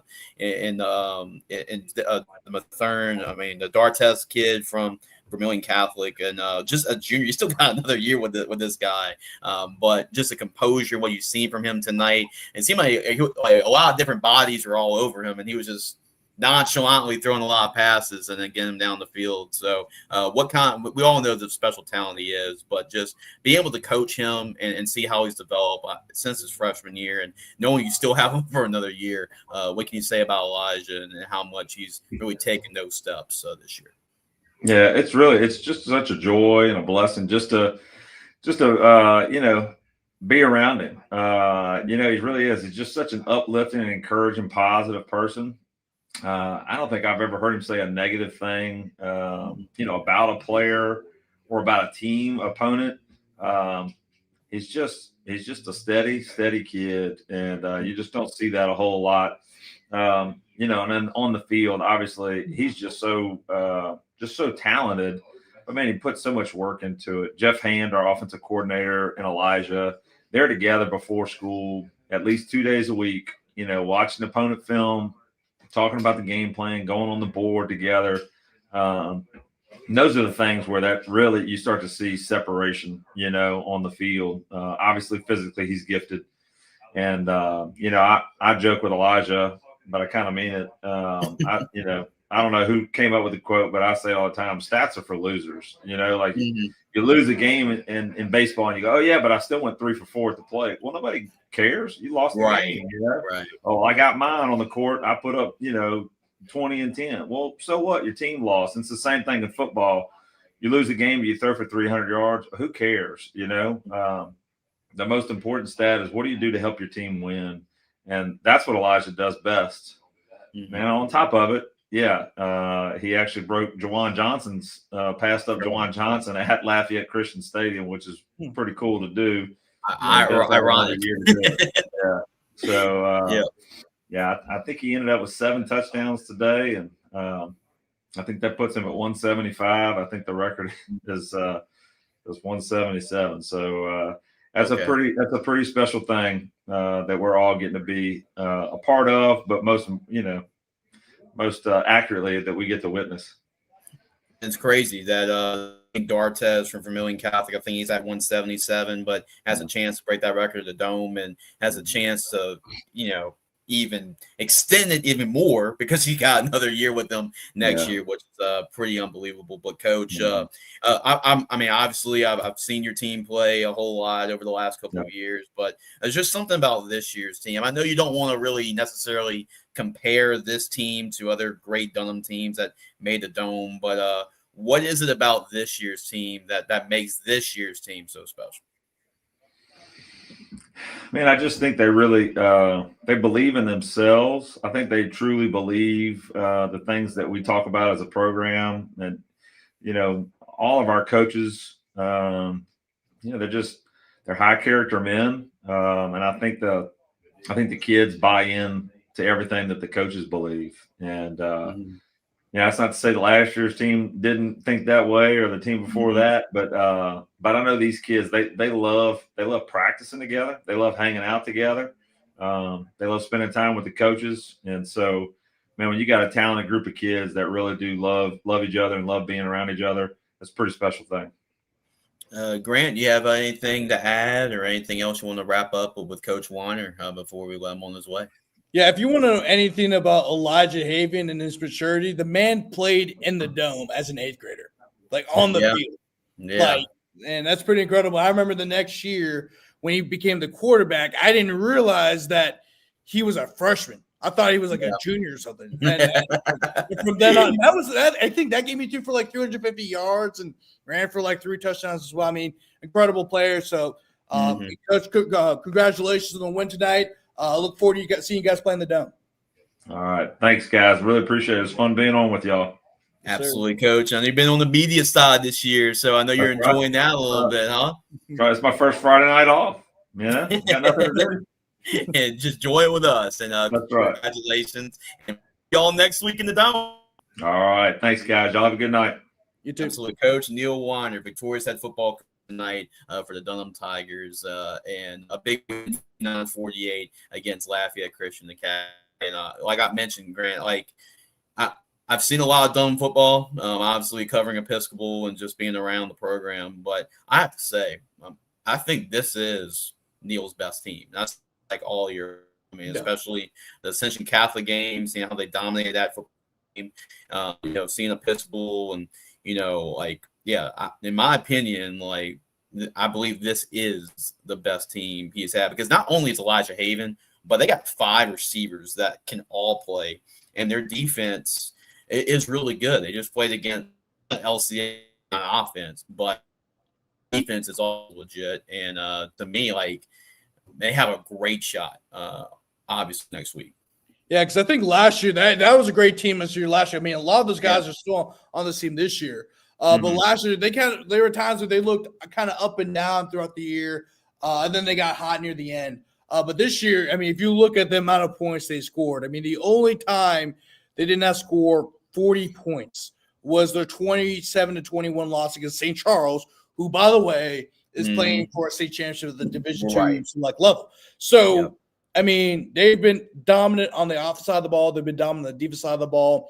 I mean, it's an expectation for them to get to the Dome now. So you're seeing that settle in. As Coach mentioned, they practice by themselves at times, where the coach doesn't even have to lead the practice. They just kind of do it themselves. That's the type of culture you want to have. The expectation is for them to win a state championship. This is the third time in the last 4 years that they've gone to the Dome. Not many seniors for any program can say that. No. It's hard to get to the Dome. It's really, really hard. As we mentioned, St. Aug did not go to the Dome from 1979 till this year. That's 46 years. That's insane. We mentioned that Brother Martin, had not gone to the Dome from 33 years. Jesuit did not go to the Dome for nearly 40 until they finally got through 2014 and won it. It's Ruston. I mean, how many between 1990 before they went back in 2022, they had not gone to the Dome since 1999. It's hard. Look at Catholic High. Look at Catholic High before. I mean, they've been rolling as of late, but in my senior year, 2015 season, they haven't the championship game in 19 when they lost to Ruston. So speaking of Neil Weiner, that was Dale Weiner, his dad. Right. There's a lot of people said Catholic should have won a lot more state championships than they had under Dale, and they finally won it. And of course, it's just hard. I mean, Neil's also experiencing the same thing. It's hard. Not only to get there, but also to win it. It's hard. It's a really hard thing to do. I mean, Dale was how long did he coach at Catholic? Because I know he was still there when you were a senior, right? Right. Yeah, that was his second to last team. The year after is when he was it that 25 to 30 years? Yeah, because he took over in 1987, 86. Yeah, so nearly 30 years. So until 2016. So it's hard to do. And Jim Hightower, Jim Hightower took him a long time to do it at St. Thomas More. So let's see. By the way, he won a state championship at Point Capee with Dale Weiner as the assistant coach. So shows how we're connecting all the dots here. And then didn't win it again until another 40 years. It's hard. It's hard. Which is kind of crazy that we're talking about. This is the prime of Jim Hightower's. Well, maybe a couple years ago because they've got moved up a division or whatever. Mm-hmm. But they'd won 5-6 state championships during the 20s. And he was in his 60s. Walker Howard's, Lee Cox's, all those quarterbacks they went through. Yep. We got a shout out from shout out to Coach Taylor James and Ascension Catholic, Trevin Simon owning 2 state rushing records. That's incredible in itself. Just a year after replacing Chad Elsie, who has seen that one coming. But let's go back to our talk here with the scoreboard. And one more thing I want to mention, Grant, before we move on to the next game. With that win, I believe, for Calvary, I think Ronnie Guin, that makes him the winningest coach in Shreveport history. I think he just passed Lee Hedges, the legendary Lee Hedges. I don't know exactly the number of wins, but I've heard that with this win, that puts them over the top. Yeah, that's kind of interesting because you also had Dennis Dunn as well. I'm just right now I think we're just kind of going through trying to look at the record books and everything. But that sounds about right. Because he was at Houghton for a very long time. Prescott. Yeah, I actually got it right here. He's at 2. So Lee Hedges 216. So Dennis Dunn had 321. I'm not sure how much of that counts Pineville, right? So I'm not sure how long he was there at Pineville because it mentioned that he was at Pineville. Right. And does that count his Louisiana too? No, it's just so Dennis Dunn's won 245. I'm actually looking at this is all updated too. This is from their website. And then I'm kind of scrolling down a bit. Lee Hedges at 216. And then where is I'm not I don't think he's there yet. How many wins does it say that Coach Queen has? 217 because he was tied 216. He was tied 216 with Lee Hedges, so that'll make it 217 with a win. Okay. Yeah. I think it depends. I think it also depends because I'm looking at the Let me make sure I'm looking at the right thing. Because they got all kinds of things. But yeah. So Shreveport Public Schools. Sure. Okay. So I just so that makes sense because of what Dennis Dunn did. Right. Because Coach Green was at Houghton, and then Calvary Baptist is a private school. So I'm sure. Yeah. So. I mean, he's up there. He's up there regardless, you know. Yeah, he's up there. He's up there regardless. So that's for sure. But congratulations, Coach Guillen, as well, on getting an accomplishment like that. And obviously, perfect timing. You know, we talked to Coach Neil Weiner, 49-48. Knew that was going to be a classic football game, and two great quarterbacks, and it pretty much lived up to the hype, and it pretty much went down as expected. A high-scoring shootout. Dunham got the 2-point conversion. And that was the difference in this football game, 49-48 against LCA.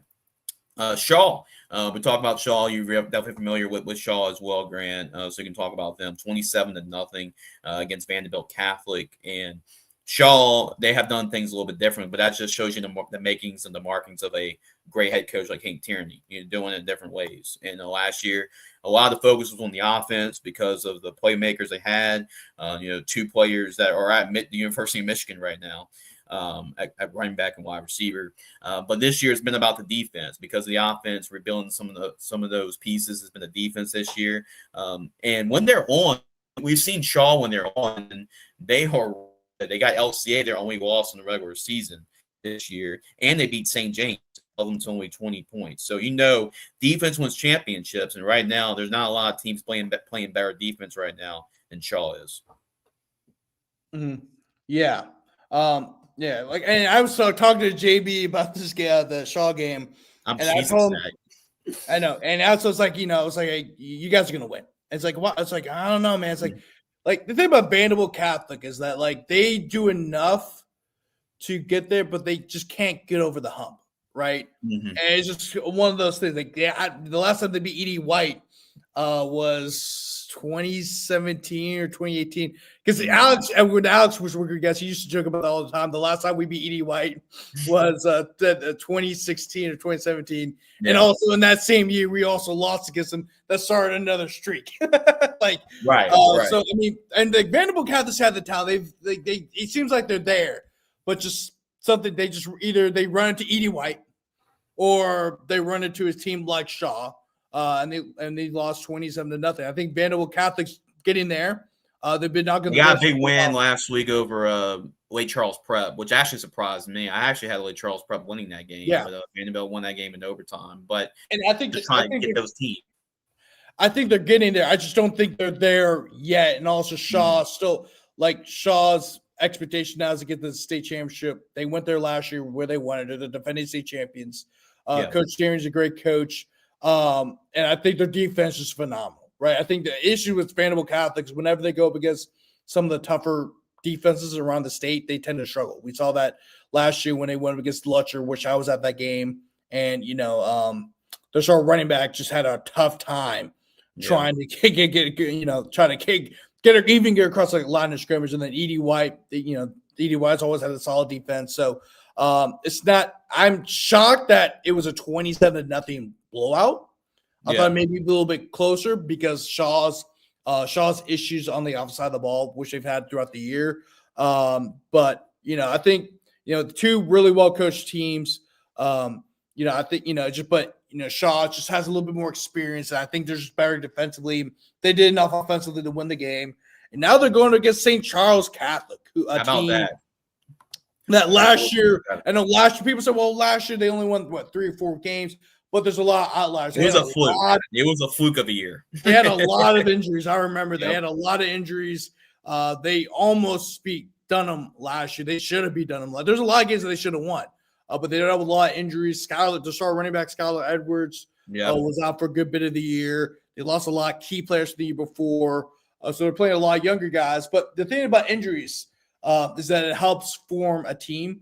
It gives them a lot of playing experience ahead of time and depth. Because guess what? This year, I believe they only lost against St. James, and that was a crazy ending. I mean, Jacias Villanova caught off a tip pass on the final play of the game to win and beat St. Charles Catholic. That was their one loss this year. Shows you how good they've been this year. Yeah, and St. Charles Catholic is, Coach Stein. I knew they were going to quickly turn that around. I mean, Coach Stein's a great coach. I've always said this. He's one of the best defensive strategists in the state. They play a clean game. They don't really score a whole lot of points because that's not how they're built. They're built to play run first, run the football, be physical on both sides of the line of scrimmage, play great defense. And it's not a shocker that they beat a team like U-High. I know a lot of people are like, well, U-High all is talent, right? But St. Charles, they're just disciplined. They have expectations. They're very disciplined, and they kind of like Notre Dame, where Notre Dame was known for beating teams that are much more talented than they are. St. Charles Catholic has always played. They've always beaten teams that on paper have a lot more talent. Newman, great example. Yeah, they gave Arch Manning all kinds of fits. Mm-hmm. Like Arch Manning never beat fits. Yeah, Arch Manning, by the way, in his 4 years as starting quarterback in Newman, never beat St. Charles. Yeah, ever, and they always struggle against St. Charles too. Yeah, didn't he win one time, or was it? I don't think he beat him. I don't think he beat him. I'll double check real quick, but I don't think he definitely had a losing record. If he beat them, he probably did one. I don't think he ever beat St. Charles. Actually, if I remember correctly. I'm gonna look that up, but I don't think he ever beat. He definitely only, if he did beat him, it was only one time. It was only one time. Yeah, if he did. You made a good point, Grant, about St. Charles Catholic. It's just one of those teams with Wayne Stein. It's one of those things. Yeah, they play more talented teams, but here's the thing: they're not going to beat themselves. Like, you're going to have to beat them because you're not going to take advantage of penalties. You're not going to take advantage of mistakes. Like, you're just going to have to outplay them. Like, they're not going to. So it's at the end of the day, if you outplay them, then Wayne Stein's going to be the first one to go over there and shake your hand because you know that Wayne Stein's going to get his guys in perfect position. I mean, I'll be honest with you, there's not many teams that are better coached than what St. Charles Catholic is. So you're just going to have to out-execute them and just outplay them because they're not going to lose a game. Like, you're going to have to beat them. And St. Charles Catholic, that's what makes them so good every year. Yeah, and by the way, Arch Manning 1-3. He beat them in 2020. But I remember the state championship game a couple of years ago against Calvary. St. Charles had him. St. Charles had him. Like, that was the first time we're ever seeing St. Charles not play, I guess you could say, quote unquote, disciplined football. Was when they went for that famous 4th and down, that stuff. Because St. Charles Catholic.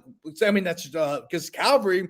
Was starting to get hot offensively, and Coach Stein didn't want to risk that, and he risked Calvary Baptist starting with good field position rather than give them because he didn't want to give them the ball back. Right? You would have to play like complementary football from start to finish to beat this St. Charles team. I mean, that's how sound they play football. And congratulations to Coach Stein in the comments. I guess you could say a quote unquote turnaround season. Although I think because the reason I say quote unquote is turnaround because last year they just had a lot of injuries. Yeah, they had a lot of injuries, and it was out of their control. But so I'm glad it's great to see them back in the dome. But another all New Orleans area matchup. And so I think it's great. Also, all district matchup. I mean, both games. I mean, we're gonna have 3 matchups between district opponents. If I remember, if I'm right about that, I think there's 3 because you got Catholic Car, you have Washita and Ruston. I think so. Yeah, absolutely. We got Daniel Kelly. I know his DJ plays for the Blue Gators here.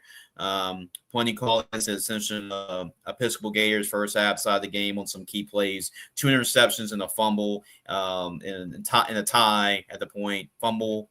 Riverside has a legitimate offensive line, and that's what Lucas said earlier for sure. They definitely do. And I'm seeing them play against Episcopal this year. They really do. If there's one thing they're going to do well is play on the offensive, because Lee Russell is an offensive line guy. He played on the offensive line. Yep. He coached the offensive line and Russell and Nichols. He actually took over the Riverside job from Nichols. And he's done really well there. I mean, it's the second time in the last 3 years that they've been to a state championship. 2 years ago, they lost against Southern Lab. And I think this year they have a chance to win. Now they're going against a very good Ascension Catholic team. I think that'll be a very physical game. I mean, it's going to be one on the trenches. That's for sure. So very excited to see that.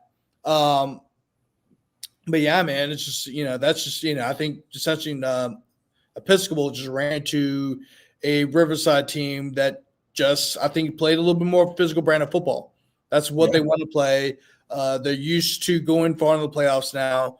Lee Russell's is, a guy who's led a program to the state championship and also was a part of that 2019 Rummel team that a lot of people consider to be probably the greatest defensive team in Louisiana history. Maybe outside, I guess you could say maybe outside of last year's Carr team. I mean, a lot of people talk about Carr scoring points. Carr, which is kind of crazy. You could say they have an underrated defense because a lot of people forget, their defense is just as good. Yeah. Yeah, that 2019 Rummel team was one of the best high school football teams I've seen, for sure, since I've been covering the sport, for sure. All right, so let's see. We have Coach Valdez, and you can go back when this is over and go back and watch the interview. Huge win for St. Augustine, 29, scored on the very last play of the game to get the win, to punch your ticket to the state championship game. I know we spent already a lot of time on the Purple Knights, and it's crazy that we haven't spent really much time on the End the Car Catholic game, but it's been a crazy night. But End the Car rematch that semifinal game from last year. And I called that game last year. I was in stadium for that. Yeah, we were both there for that. That was great. And you were there for that, covering the game as well. And you knew that. I mean, Ash was a great team that year, but you knew this was like really the de facto state championship game, and you saw it. And the Car, once again, knew if there was any team that could slay the Giant, it was Catholic. But once again, Carr made a couple more plays. Johnson's legs. The difference again. It's a little bit deja. Catholic was right there, but and the Car, man, was just too much. And I'm probably about to start to hear it right now from Grant, because Grant's not gonna let this one slide by the Catholic High guys. So do your damage here, Grant. Lay it on me. Jace, man, I thought it was a new year for the Bears, man. What happened? I guess your reverse jinx pick didn't work out for you this time. Like I said before we started, when you have 15 guys signed to play End the Car, I mean, of course you name. It was only 17 to 10. Don't do that. State championship pro. I'm joking, but not. But if there's one team that will give Carr fits, it's Catholic, because, like I said, the expectations. They're not afraid of these big-time matches, especially against a Carr team that they literally played last year, and a team that they thought maybe they should have won, right? Because there were several opportunities for Catholic to take the lead, really, to win that game. They couldn't do it. Because Carr's defense was stout. And another reason why the Carr was able to win this game was because of defense.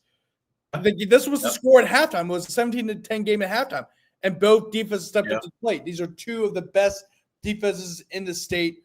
Both well-coached teams, both programs that have a lot of respect for each other. Both a lot of college talent on the field, I'll tell you that. Yeah, I know a lot of people say Catholic pays the refs, supposedly. Jace, any comment on that? I'm joking. But I know a lot of people in the world say that, but I'm gonna leave it. I'm gonna stay out of that. But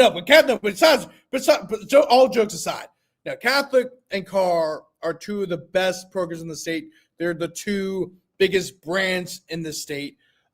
It's not a shocker that this game happened in the semifinals again.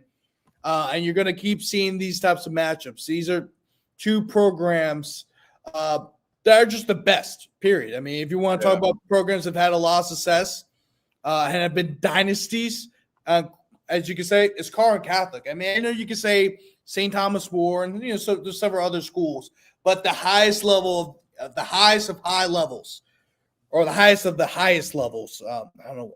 Let's well, guys. It's 1 o'clock in my time. I'm 1 hour ahead of you guys. Yeah. Carl and Catholic are that. I mean, you see that C and you see that K. Those two teams are getting ready to play. Yeah, I mean they're the two biggest powerhouses in the state. I mean, I still agree with that. Daniel Kelly comment update on the LCA game. You just missed Coach Weiner. We had Coach Weiner on the show a couple minutes ago. 49-48 Dunham. 49-40. Dunham gets the win over LCA, to answer your question. But that was a great football game. And to be honest with you, Grant, I mean, in my opinion, we're going to go over picks and everything next week. But sure looks like whoever won that game is your favorite to win the state championship. Whoever. We'll see. I mean, we got Calvary Baptist. What game was that? LCA. I think it's even matched. It's gonna be a coin flip. Division III select's always like this bracket that's a coin flip because it's so deep. We talked about before, outside of the Division I brackets, the bracket that was the deepest was Division III select. It just always is. Yeah. And the car again gets the win 17-10 for the second year in a row to get the win against Catholic High to the Division I state championship game. Mangum and South Plaquemines. I think this was a rematch of the semifinal game last year, and the game was played at South Plaquemines. This year, reverse. It shows you how much home field advantage is. It makes a difference in one. We're talking about the top of the state, and we're talking about the bottom of the state. We're talking about South Plaquemines as well. But home field advantage is a big difference. The 2 and the 3 seed was going to make a difference here, and you saw it there. South Plaquemines had to make the travel to Mangum, and Mangum under Scott Wiltshire. They've been, we talked about on the show last night, they've been on the cusp. They've been really close to get back to the Dome and get back to the Dome since those Tommy Tharp Mangum football teams that were really good. But they did, and it sets up a matchup with Haynesville. But your thoughts on Mangum? Again, convincing win over the defending state champions. Yeah, man. I mean, Mangum's a great program. Of course, it's not shocking that they won because it's an evenly matched game. It could have gone either way, but it's the way they had won it. Certainly, you could make a case that travel played a factor. Remember, South Plaquemines is like deep down in Louisiana. Like, the thing about that area is that, like, you got to make sure you go during the day because if you get stuck out at night, you're going to be stuck. You get in the Gulf. That's how far down the state it is. Yep. And so anytime you had to travel the same South Plaquemine, it was going to be travel was going to play a major factor. This time, however, South Plaquemine had to travel themselves, and they had to go up to North Louisiana to play Mangum, and they lost 49-40. You would think it'd be a close game, but the Dragons, that was a statement win for the Dragons. That was a huge statement win, and especially you're going to the Dome. You're playing against a Haynesville team. Well, not only you beat the state defending state champions, but you're going up against a Haynesville team. Of course, a lot of people are saying are the favorites. Haynesville program that is starving for a state championship themselves. They've been in the last 2 years, hadn't won it, and now they're looking to add that trophy back to the trophy case for the first time since 2014. Should be a great matchup, Jace. Two North Louisiana programs, kind of be the theme of the weekend. North Louisiana, of course. So it really is just great to see North Louisiana schools kind of get back in the picture, of course. And really the hope this year, Russ Monroe having that turnaround season, that of course, having a coaching change, have a sudden coaching change. You hire what's this guy's name? I'm tripping now. It's late at night. Jace, what's the guy's name? Yeah, the head coach. Coach Dizer. Yeah, Coach Dizer. Deshaun Dizer, right? Yeah. Mm-hmm. Yeah, who, by the way, his brother is St. Martin's head coach, Kevin Dizer, who I know pretty well. Shout out Kevin Dizer. And he took over it was a strength and conditioning coach. It was like he was their offensive or defensive coordinator. He was a strength and conditioning coach, and he probably led probably one of the best stories of the year. They finished season the regular season 7-3. I think they lost kind of early in the playoffs, but no one expected them to have that type of season. No one expected them to be Catholic of all teams, right? And that district is really tough. So I mean that just the North Louisiana and just in general, what a great year for them. Of course, New Orleans having a great year as well. You have 5 New Orleans area teams in the dome. 2 of those, but 4 of them are going to be playing against each other. So really, it's it's a great time for both New Orleans and what's Riverside. No, they're always in 1A. I mean, those stuff teams I think they might have been maybe. They may have been 2A. They're never 3A. But they never were past that. Yeah, Riverside's a really, really small school. Really I think they're 2A. Those Bill Stubbs teams. Yeah, they may be 2A. Yeah, I think they were 2A. Yeah, I think you're right. But I believe before we move on to the next one, I think South Plaquemines, we're talking about, I think Hayden told me that South Plaquemines actually stayed in the hotel Thursday. So they went up there on Thursday, stayed in a hotel, and then played in the on Friday. And then make the travel. Yeah. So but Mangum took care of business, 49-14. Definitely want to talk about this game. And actually, Coach Doty texted me. He's kind of running low on battery. He's going to talk to Jake Martin, but he did appreciate reaching out to him. And his phone was on fully charged. We've been on the show tonight. But congratulations to Coach Doty in Sterlington. And this was actually, we talked about this when we were in the Dome talking about this game last year, that we could see this game for the next 4 years in the Superdome. Just happened to be they were on the same side of the ladder this year in the semifinals. I called St. James last week, Grant, for Varsity Sports Now, and their playoff win against Oak Grove. I mean, I'm really high on their quarterback, Juwan Jackson. You have only a sophomore, all those weapons they have, a wide receiver. I thought this could be a year, even though they had to make the travel up to Sterlington. I thought they would have the firepower. And, after losing 35-28 in the Superdome last year, they had the motivation as well to win that. But, man, the physicality for Coach Doty's team at Sterlington, they really flexed their muscles tonight. Early on, it looked like it was going to be back and forth. Nobody can stop anybody. But once Sterlington got a couple stops, they're able to expand their lead. And Sterlington, once again, got the Wildcats number, and it's going back to the Dome. And, man, Coach Doty's really building a powerhouse right there at Sterlington. Yeah. I mean, we talked about Mangum and their win over South Plaquemines being a statement win. This is probably the second biggest. I mean, maybe the biggest statement win, because St. James is a great program. And both programs, by the way, have a lot of guys coming back for next year as well. Because remember, last year, there was a lot of sophomores that were on the field last year for both programs. And unfortunately, this year it had to be in the semifinals. You didn't get to see a Dome matchup, but I mean, Sterlington, what a win for them, 63-38. It's hard to have those type of performances, especially against a team like St. James, any of the powerhouse programs around the state. So the fact they had this win before they entered the state championship game, which will be against, I'm not going to spoil it, I guess, because it was already on the screen, but Gina beat Union Parish 30-6. And really, I mean, if I can say this right now, it would be hard for me to see Gina beat Sterlington just based off that matchup alone. I mean, it's like if Gina beats Sterlington, it would be a major upset, because Sterlington has, Sterlington, I believe, they were in the semifinals, not last year, but I'm talking about the year before. They were in the semifinals, right, against St. James? Last year? Not last year, the year before that. I believe so. Yeah. I think so. So it was the third year in a row for Sterlington played St. James. St. James, I think, won that game 2 years ago. Yeah, they did. Yeah. Yeah. Mm-hmm. Yeah, you're right. And they ended up going to state championship, lost against Union Parish. But, by the way, I just want to mention this. I think this is the third year in a row that St. James, Sterlington, Union Parish, and Gina were all in the semifinals. Yep.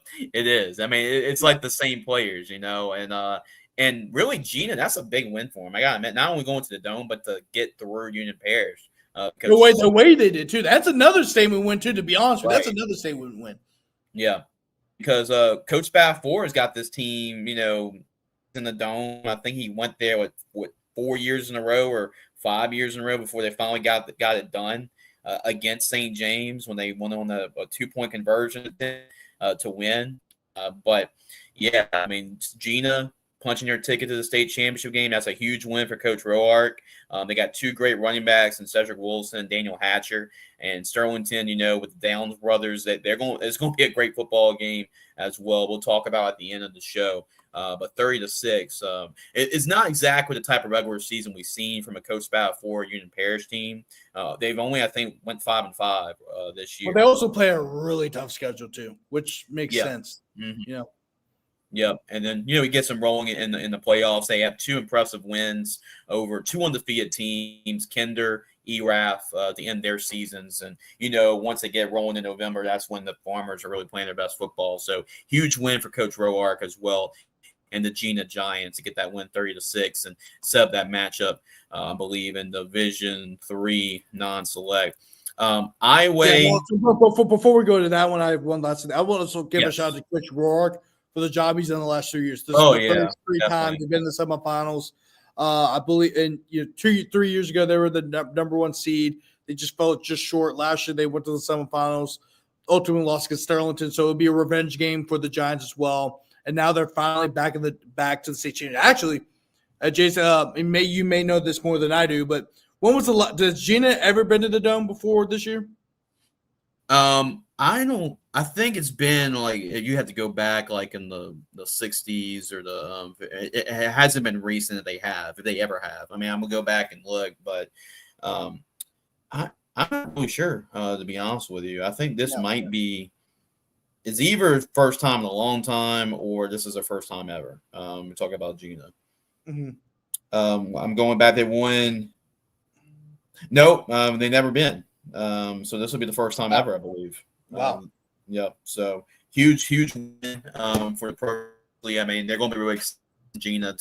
I know we talked about. We joked that Lamar is finally going to go down and cover the Gina Giants as well. But Coach really high on this.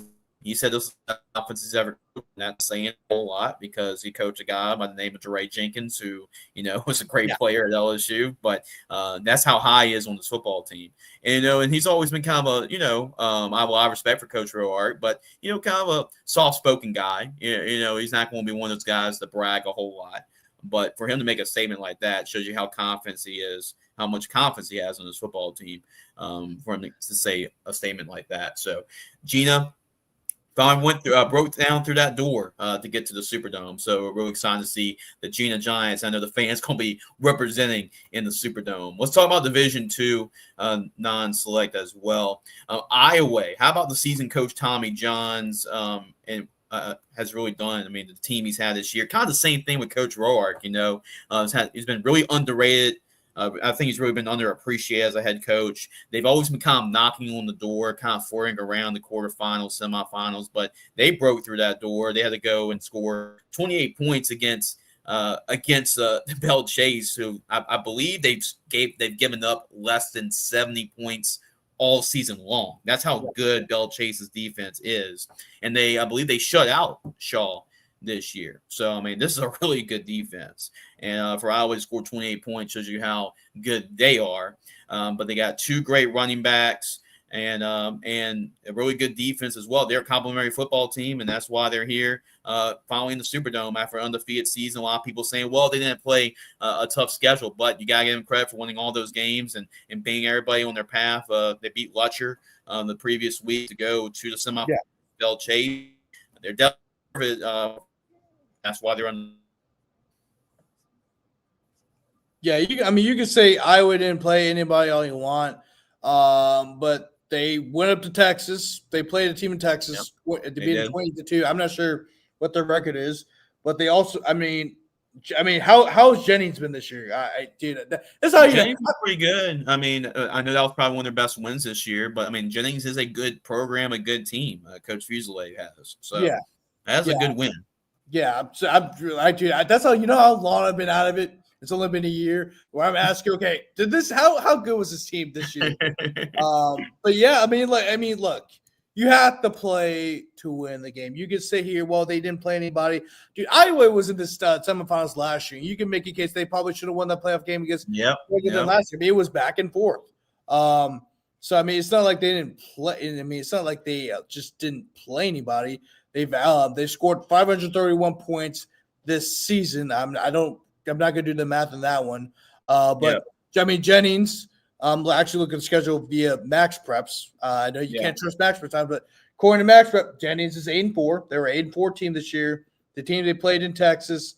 Okay, well they went 5-6, but still they went out of state to play a team in Texas, right? I mean, they beat Parkview Baptist, so that wasn't really anybody, but they also defeated Wassman, who went 6. I mean, I think the game was at Wassman.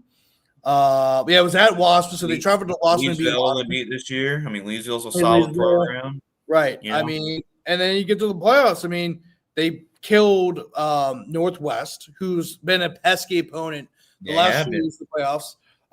Even if I'm not sure what their record was this year. I know they may have had a down year this year. I don't know. But Northwest has been a pesky team in the last few years.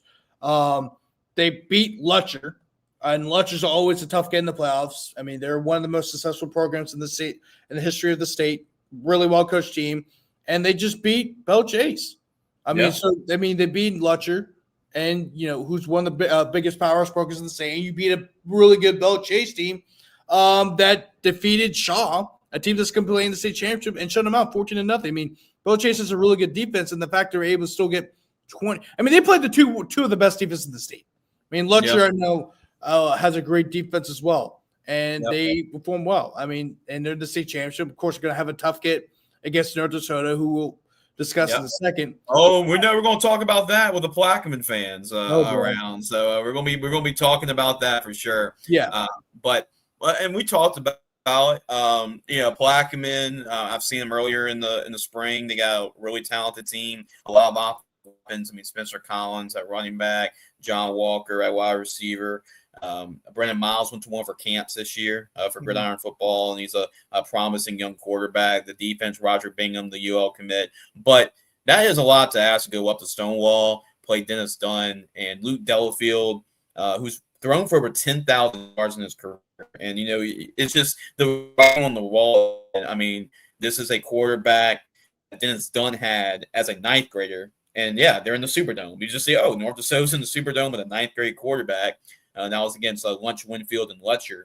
And now, after a couple years, he has a chance to bookend his career and end things in the state with a state championship win and get back as a senior. And it was going to be a shootout.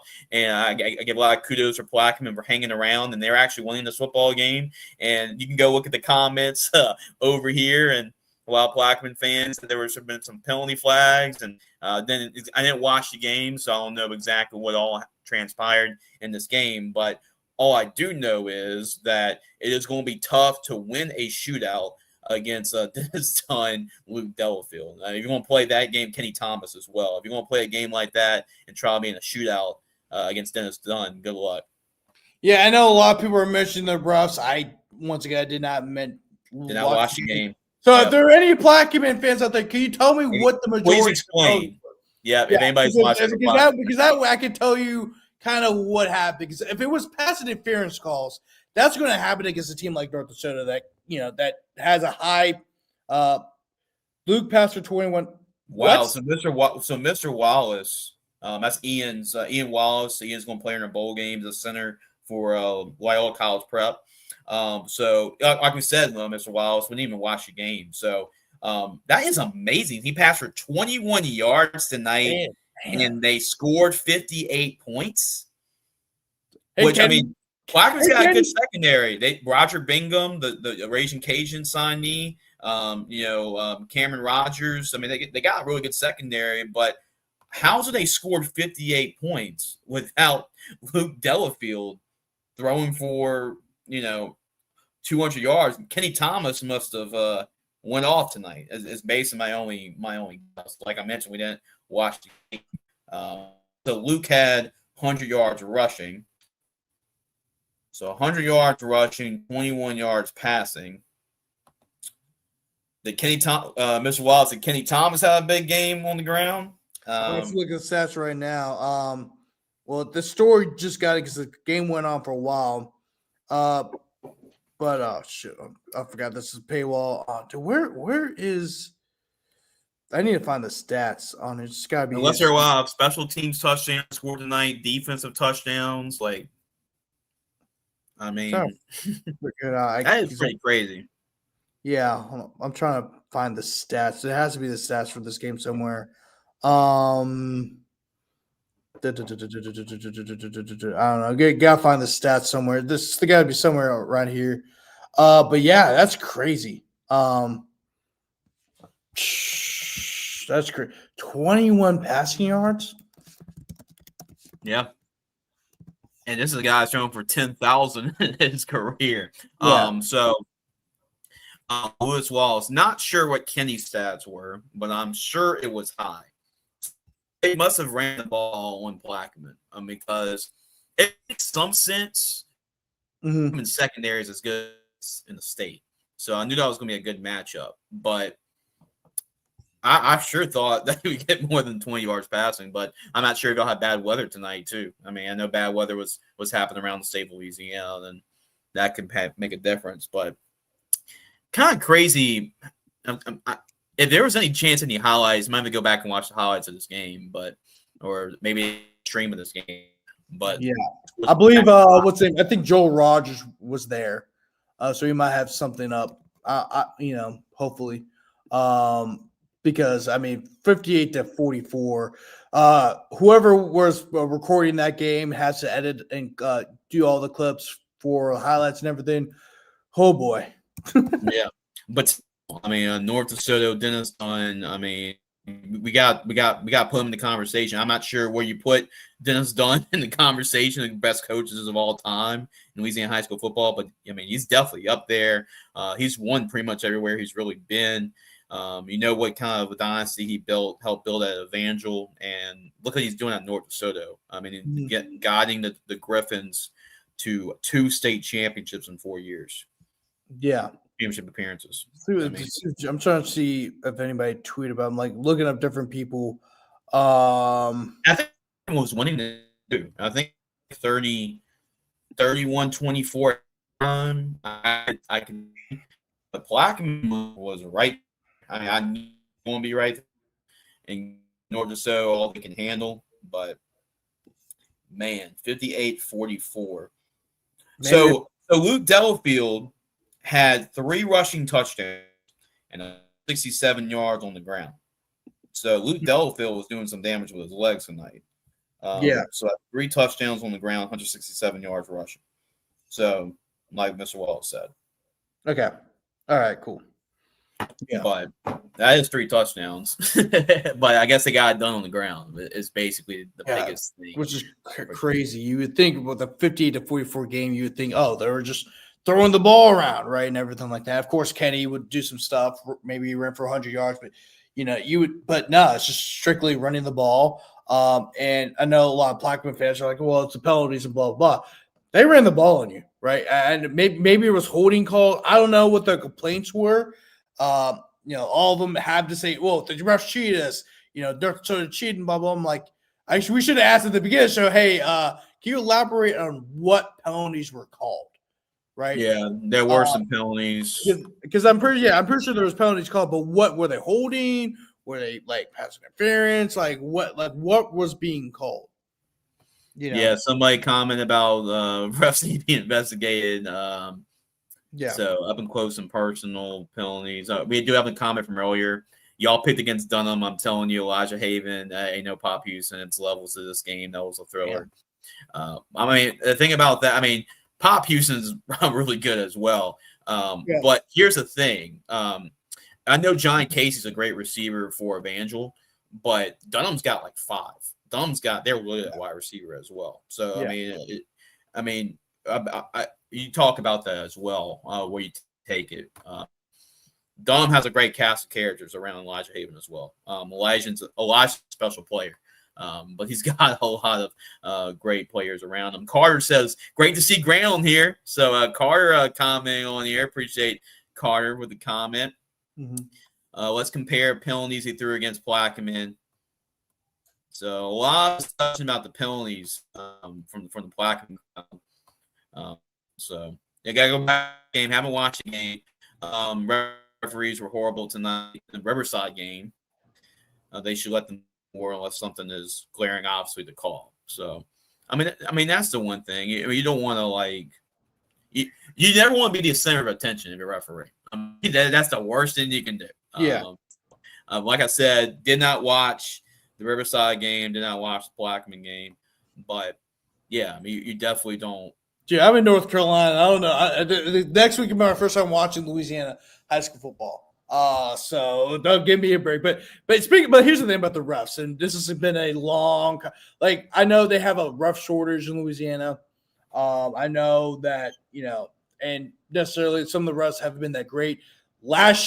Famously last year in day 2 of the Prep Classic, we had a touch, and I didn't mention this. I almost want to. It's about the refs. I almost want because at the halftime, Jarvis Washington caught a touchdown. It was a Hail Mary. Both feet were in, and somehow instant replay. They called it incomplete the first time. Went back and reviewed it. Had to replay and everything on the screen. Both feet were in, and somehow they didn't overturn it. Then, in the next game, between Franklinton and Cecilia, at the last drive of the game, wow, 21 passing, 270. Okay, do not have any. Yeah, not exactly the line I would expect. Whatever works. Whatever works, whatever gets you the win. Yeah, going back to going back to what I was saying, but in the Franklin team, the last drive of the game, Franklin is moving the ball down the field. It looks like they're going to go for the game-winning touchdown to get in the lead. But then Jacob Crane gets sacked. Yep. It looked like his knee was down. They ruled him down, and then they go back to review it, and all of a sudden they overturn her. So you overturned this one, which was probably the wrong call. But for the other ones that were clearly hey, this should be overturned, they don't get overturned, right? And my biggest gripe, Grant, about the refs in that situation is, I get having an instant replay, but you need to have either college replay officials or somebody that's used to dealing with instant replay at the collegiate level and use of video replay in those state championship games, at least monitoring instant replay. That's just my thing. And Daniel Kelly mentioned major shortages in Louisiana. That's something I mentioned too. There's a lot of shortages. So, a lot of the refs who were there, either, they retired or just they want to handle with the coaches and the parents or whatever. It happens. You see it across all sports, right? It's a tough job. It really is. It really is a tough job, but you need them to play the game. Without them, you wouldn't be able to play. That's why you've seen all these games get moved to Thursdays and Saturdays now because of the ref shortages. So, you get paid to do it, but this is part-time stuff. They do it because they still want to be a part of the game, but it's tougher to do so. And also, you've seen videos where refs are getting hit by fans randomly, and there's a lot of stuff. That happens, and nobody wants to do anymore. But it just, it sucks. But the thing is, though, when you have the ref shortages, you often lead to refs who may be inexperienced or calling a game for the first time. And stuff like that, guys who aren't vets. So that's where you see all these bad calls come from. Famously, you're a Catholic High guy. We all know about the John Curtis Catholic High game where Catholic's receiver's foot was clearly out of bounds when he caught it, and they called it a complete catch. Which literally for the rest of the playoffs, people were wondering if Catholic was paying the refs. Hey, you saw that often. Even the next week, you had Rummel. Where it looked like an incomplete pass, but some angles looked like it was complete, and that led to a debate that went viral across Gridiron Football social media accounts. I remember that. I was interning with you guys then, and as you still have Rummel people talking about it. Oh yeah. So I know because I got some family. We have some family friends who are Rummel people, and they won't ever shut up about it to this day. Like, even though I'm like, look, one angle looks like it was incomplete, and another angle looks like it's complete. If that was, and I remember when we had Eric Held on our Gridiron show.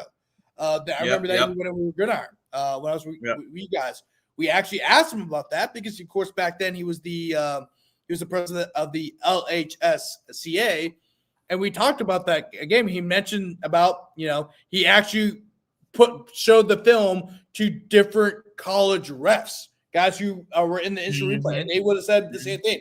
It was ruled. They would have ruled as incomplete. Well, or the play stand. If it was a live game, when they called it incomplete, they would have said the play would have stood because it was like watching it live and watching it full speed and capturing that video and happening right in front of me in full speed. If you put the jerseys off, no idea who made that play, like I would have told you it was incomplete.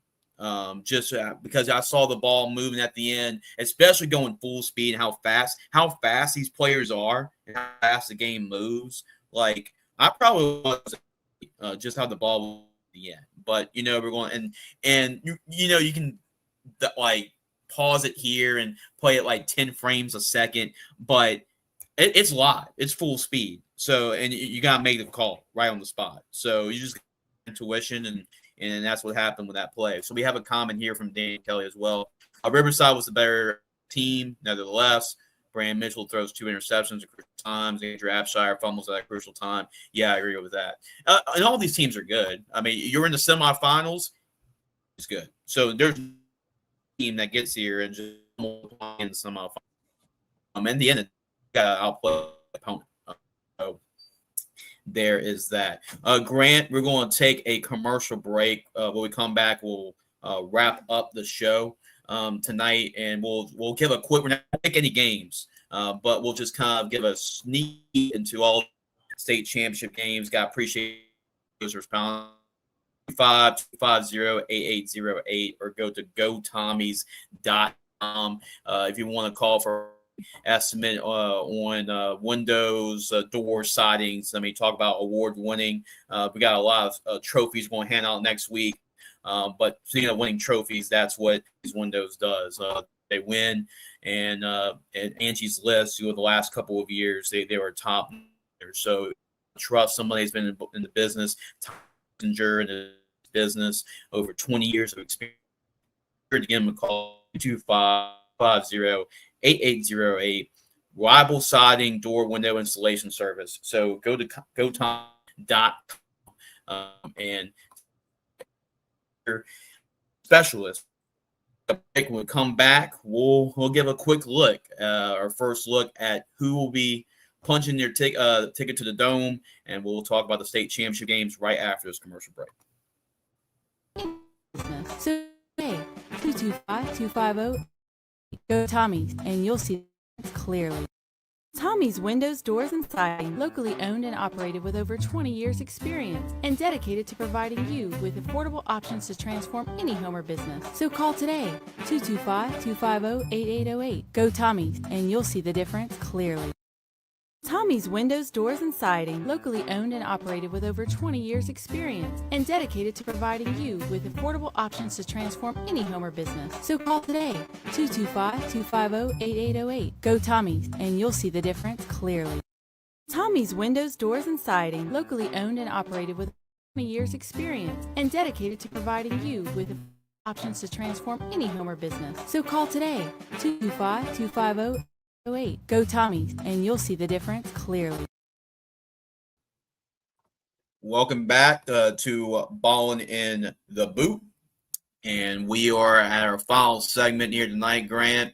Obviously, you're more than welcome to join us on Tuesday when we do our preview show. We actually pick these games. We're not picking the games tonight, but we just want to get our first initial reaction to these state championship matchups. Get your thoughts on these, and what do you think about these matchups? I guess maybe things you're looking at that intrigues you the most when we talk about these state championship matchups to end tonight's show. So let me go and share the screen and go look at the brackets. A lot of them probably on the LHSAA network are probably not updated, but we can pretty much fill in the blanks and tell you. We're going to start. They updated them. Oh, yeah. Okay, they've updated them. Okay. They made damn sure. Yeah, for sure. Well, that's great.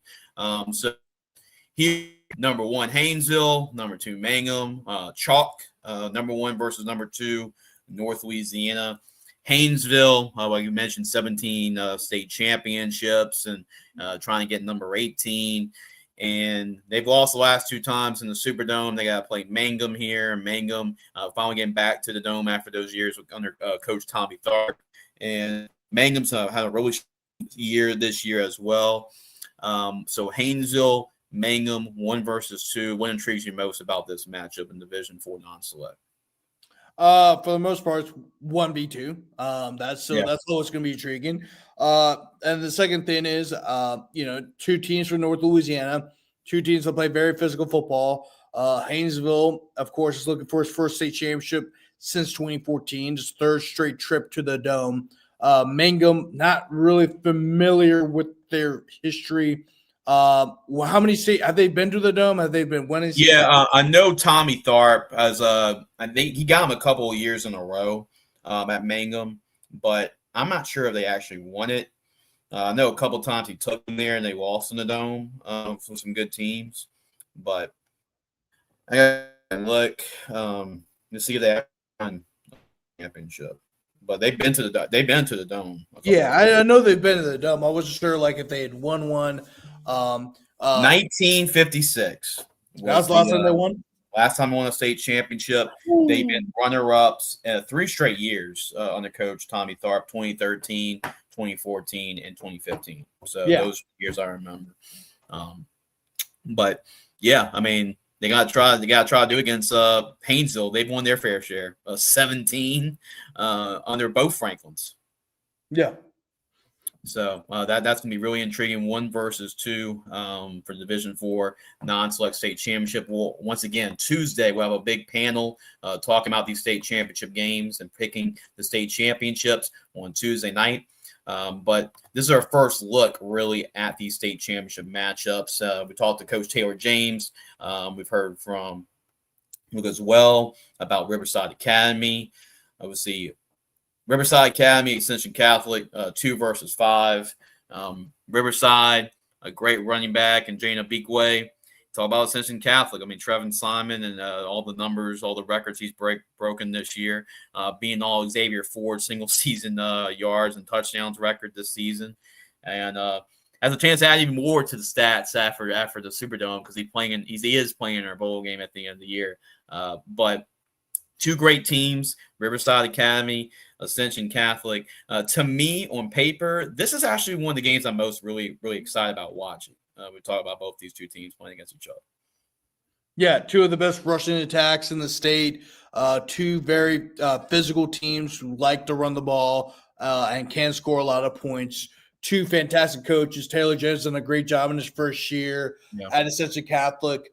He comes over from the state of Texas. We had a lot of success as I believe it was a defensive coordinator, if I remember that correctly. And he comes back. He comes to Louisiana, leads Ascension Catholic to his first state championship appearance since 2018. They had a lot of guys coming back, so it's great to see them finally get to the Dome. They've been knocking on the door. Just hasn't worked out in their favor. 2 years ago, they had a pretty decent lead over Vermilion Catholic, but then Vermilion Catholic came back and won. Last year, Chad Elsey doesn't get hurt. They could be in the Dome. Washington Christian beat them. And I'm not saying that was the only reason why Washington Christian won, but a major factor was Chad Elsey's health in that game. So finally, now they're fully healthy. They got a huge win over Ascension Episcopal, who was the number 1 seed. It was Westminster Christian. Yeah. Okay. 1 seed. Yep. Okay. All right, and then Ascension Catholic. But regardless, they made this state championship. But now they go up against the Riverside team that went there 2 years ago. Lee Russell, as we mentioned, is a great coach. Guys, the second time in 3 years that Riverside's been in the Dome under Lee Russell. And he's going to play a physical brand of football because, as we mentioned a lot on the show, he's a former offensive line coach. And really excited about this matchup. I think this should be the best matchup of day one. We can make that prediction. All of a sudden, it's a blowout, and the other two games end up being great. Yeah, but I'm really excited for this. I know you were very excited about this matchup. So am I. And what a way to kick off day one of the Prep Classic. Yep, I believe that will be the second game on the first day. That'll be the 3:30 game on Thursday. Ascension Catholic in Riverside. I mean, go up to the upper division, Division 3, non-select first. And like we mentioned, it's the same 4 teams we saw in the semifinals. And this time, Gina, they finally get through that, smash right through it. They finally get to the Superdome. But congratulations, your grand prize, you get to play Sterlington. That's really been a dominant program under Coach Lee Doty. They were able to take care of business against St. James on that side of the ladder. But Sterlington, they've won a couple state championships under Coach Doty. They won last year. I'm trying to think if this is going to be what chance to be 3 championships in 5 years or 4 years for them. Yeah. So did they? So they beat Trey Holly. It was Sterlington Union Parish. Parish. That was 2021. That was 2021. 2022 Union Parish went up against Was it Manny. It was Manny. It was Manny. That's right. It was 2021, 2024, and 2021, 2024. So 3 in 6 years. Yeah. So it'd be, if they win, it would be their third. It's a third appearance in 6 years, and if they win, it would be their third in 6 years as well. Yeah. And Gina, Dre Roark, getting this team. They've been knocking around quarterfinals, semifinals over the year. They finally get there. You knew they were eventually going to get there because of what Coach Roark built for this program. But the question is, and I think this is one of the most intriguing thing about this matchup, Sterlington's pretty much used to those Superdome lights. And, Gina is going to be new to that. I wonder how much of a difference that's going to make in this game. Yeah, definitely. And I mentioned this on this podcast. Actually, before the podcast, are they excited to be there, or do they want to win this game? Maybe not want to win this game, but or are they ready? Right, they're ready for it. Yeah, they're ready for it. Those are two different things, right?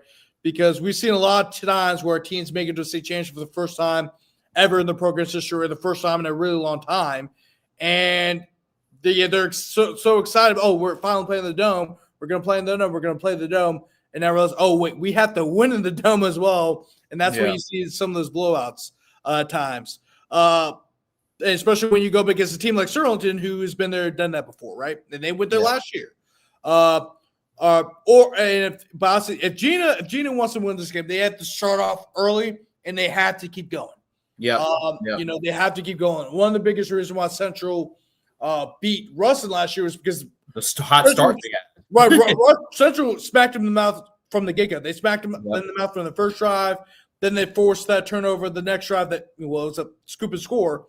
And they got the lead 14-0. So you want to have some sort of shock effect at the beginning of the game. You need that, and you need to keep it going.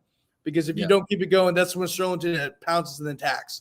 When you go up against a program like Sterlington, who's been there, done that before, you have to keep it going, and you also cannot. You can't let up. You just can't, because Sterlington. This is a program. I mean, I keep being a dead horse, but I mean this team is returning most of the stars from the year before. They expect to win. They're coming off a huge 63-38 win over St. James. So that was a statement. And that was a statement. So. It's when you have a team like that, it's like, oh, well, we just beat St. James by this amount. Gina, don't worry about Gina. That's when you take advantage of that, right? Yeah.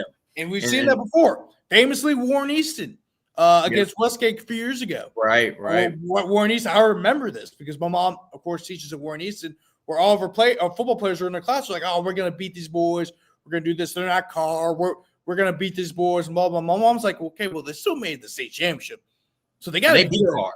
And they beat Carr to do it. And they beat And guess what happened? Westgate beat Warren Easton and upset them. And to this day, I think that's the one that eats at this program the most. It's one thing to lose against Carr, especially when Warren Easton at the time, ironically, was seen as a better team than Carr. but that was Carr. We're talking about Westgate, a program that had not won a state championship in the program's history, and they laid an egg. And that's the game that is going to eat at Warren Easton for a very long time. And you already know Coach Jerry Phillips, that still eats at them this day because they should have won that game. Yeah, and Sterlington is one of the most intimidating 3A teams you'll see because it seems like they have like 100 kids dressed out, like they're pretty much the whole school dressed out on their football team, from sideline to sideline. So, it's going to see if Gina's ready for the moment. I mean, that's going to be really the one thing that we look when we talk about that game. Now go to Division 3. Also expect a lot of rushing yards in this game too. Oh yeah, for sure. I mean, Gina's got 2 great running backs. Obviously, we know what Sterlington does with their ground attack, so it should be a quick game. I mean, we should be able to get done in like less than 2 hours if we get that game. Depends how much points are getting scored. That's true. That can slow down. That could be a high-scoring game. It could be a back-and-forth game. Now, speaking of high-scoring games. Yep, we're going to go with Dunham and Calvary Baptist. I mean, there's going to be some point scoring in this game, especially, don't have to worry about the elements, the outside elements. We're in the dome. So it's going to be a high-scoring game. We talk about Calvary and Dunham. We talked about Coach Neil Weiner earlier on the show, but impressive feat. Three state championship appearances in 4 years, and this will go down as the greatest senior class in Dunham football history. But Calvary, they've been there, done that. We talked about that. You talked about the game earlier against St. Charles Catholic, and Calvary has won state championships under Coach Guin. Talked about all those Shea Patterson teams from years ago. They've won state championships before, and Dunham, I think it's been since 2004. They weren't even named Dunham. It was like the Trafton school or the at the time. So. Yeah, Dunham's trying to get there. Elijah Haven, he's still got another year, and the Dunham fans are going to be ecstatic about that. But I talked about this. It kind of feels like, even though you have Elijah Haven next year, it kind of does feel like now or never, especially with this class, with this senior team and their experience and falling short in these games the last couple of years. But yeah, dude. I mean, you're going to have a lot of points scored. Elijah Haven's probably going to throw for 200, run for another 100, or pass for 300 and run for another 100. I mean, he's a great player. I mean, you're going to see a lot of passing yards. You're going to see a lot of Jarvis Washington, Calvary Brandon Baptist. Hugon from Calvary's a stud too. Yeah, I mean, Calvary Baptist, of course, they're a balanced attack, but they also like to throw the football. They're a team from Shreveport. So they're going to be very offensive laden. 2 fantastic coaches. Of course, Ronnie Guin, 2-time state champion, looking for his third. Second trip to the Dome. He's won 2 state championships. That was Natchitoches year when he won, huh? Because they're in COVID. It was a COVID year, so they played Natchitoches. And so his first time, the second time in the Dome, looking for his third state championship. Neil Weiner's looking for his first. Yeah. Of course, besides the Franklins, Haynesville, I mean, how many father and son duos have won state championships? I mean, so he has a chance to do that, and of course, it'd be a great year. It'll also be just a great moment for him and his family because his dad was, of course, inducted into the Louisiana Sports Hall of Fame earlier this year, and if you're able to win a state championship, that'd be a great 2025. For the Weiner family, especially that feat, because I don't think that feat hasn't really been accomplished all that much. I mean, outside of the Franklins, I mean, how many? I mean, you have the Monicas. That's true. Frank, Nick. Yep. I mean, yeah. And besides, I can't think of anybody else. Yeah. I mean, some combinations. That's it. I mean, so. So once again, very intriguing matchup. Expect a lot of points, a lot of yards. Let's move on to the next game. that should be a fun one. But Calvert's deep one note, they've actually been pretty good the last couple of games. I mean, Jules Sumner, it was 14-7. They won that football game and beat Jules Sumner. And then obviously tonight getting a defensive stand, goal line stand to beat. Notre Dame was big as well. So let's move up. Get through these as well. Speaking of Sumner, is Jamon Dyson playing in the bowl game? I haven't heard from Jamon yet, but we were pretty loaded at running back. I got to admit, but yeah, I'm gonna try to see if we can hit Jamon up. But we got some talent. I mentioned that slice and dicing. That's for sure. Okay. Also, a lot of points scored in this one too. Yeah, number 2. We haven't much about this bracket. It's always been Opelousas, 20-something seed, Cecilia, 20-something seed. So this is getting used to in Division 2. It's usually like a wild card type of bracket. Chalk holds 9 versus number North DeSoto. Luke Delafield. Can he end his career? He really started off his career in the Superdome as a chance to end it on a higher note. But can they beat Iowa? Tommy Johns, kind of like Gina. This is the first time they've really overcome that hurdle. They've been flirting around semifinal, quarterfinal round. But North DeSoto, first time in 4 years they've been. And, his matchup with Dennis Dunn, he knows exactly what it's like coaching the Superdome. So that might have an advantage there. But North DeSoto, Iowa, your initial thoughts as we have North DeSoto here that is undefeated. And, both teams are undefeated going to those. Yeah, so, once again, two high-scoring offenses, 2 fantastic coaches on both sides. Tommy Johns, of course, we mentioned, is one of the most underrated coaches in the state of Louisiana. Yeah. Dennis Dunn, one of the greatest coaches in the state of Louisiana, was the coach that started all off with the Evangel Dynasty. Of course, won a lot of state championships there. Had a very successful career at Louisiana Christian. When it was Louisiana College, coached a lot of different players. PJ Sprunk, a friend of the Gridiron Football, played for him. A lot of different people played for Coach. Coach Dunn. A lot of people at Calvary. Andy's first interview with Gridiron was with Dennis Dunn. Yeah, first great Gridiron Football. Dennis is a great guy. He's been in it for a long time. One of the OGs still left coaching in Louisiana high school football. Definitely is an OG, of course, for everything accomplished at Evangel. And you're going to see a lot of points. I don't know who's going to win this game because it can go either way. Iowa rhymes. But Iowa has a chance to win this game, but so does North DeSoto. It really comes down to who makes the first stop. And who makes the most stops, and that's what's going to come down to. If whoever makes the most stops wins the game, because it's going to be hard to keep these offenses off the field. Yeah, if you're Iowa, use those two great running backs that they have in Case and Lewis and Adams. And I think that's exactly what they're going to try to run the ball because they want to keep Luke Delafield. That's what happens when you go up against a very high. Now, Notre Dame has a great running back too. They have a great running game Kenny too. Thomas. We just talked about that. But I know for a fact Iowa wants to keep North Dakota off the field more than anything else. And you want to make sure that Luke Delafield is cold. You don't want to make sure he's warm. He's a 4-year guy. It's not like you're dealing with a first-year starter or second-year starter or even a 3-year starter. You're dealing with a guy that's a 4-year starter who literally in his freshman year led North Dakota to the Dome for the first time in the program history. So it's going to be a different version of him. But even then, he's put up a bunch of numbers his freshman year. So he's a much more mature Luke Delafield, who's growing a little bit of a beard now, which is really crazy for me because I remember when this guy was like clean shaven with braids. A baby. So. Haven't got a driver's license yet. Playing in the Superdome. Hadn't gotten his permit. Fuck the license. That's permit.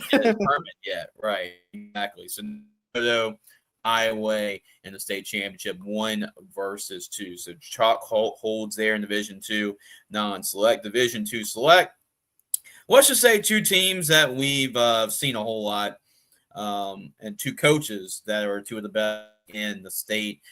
Charles Catholic, it was a fluke year. A lot of young players and injuries kind of derailed their season last year.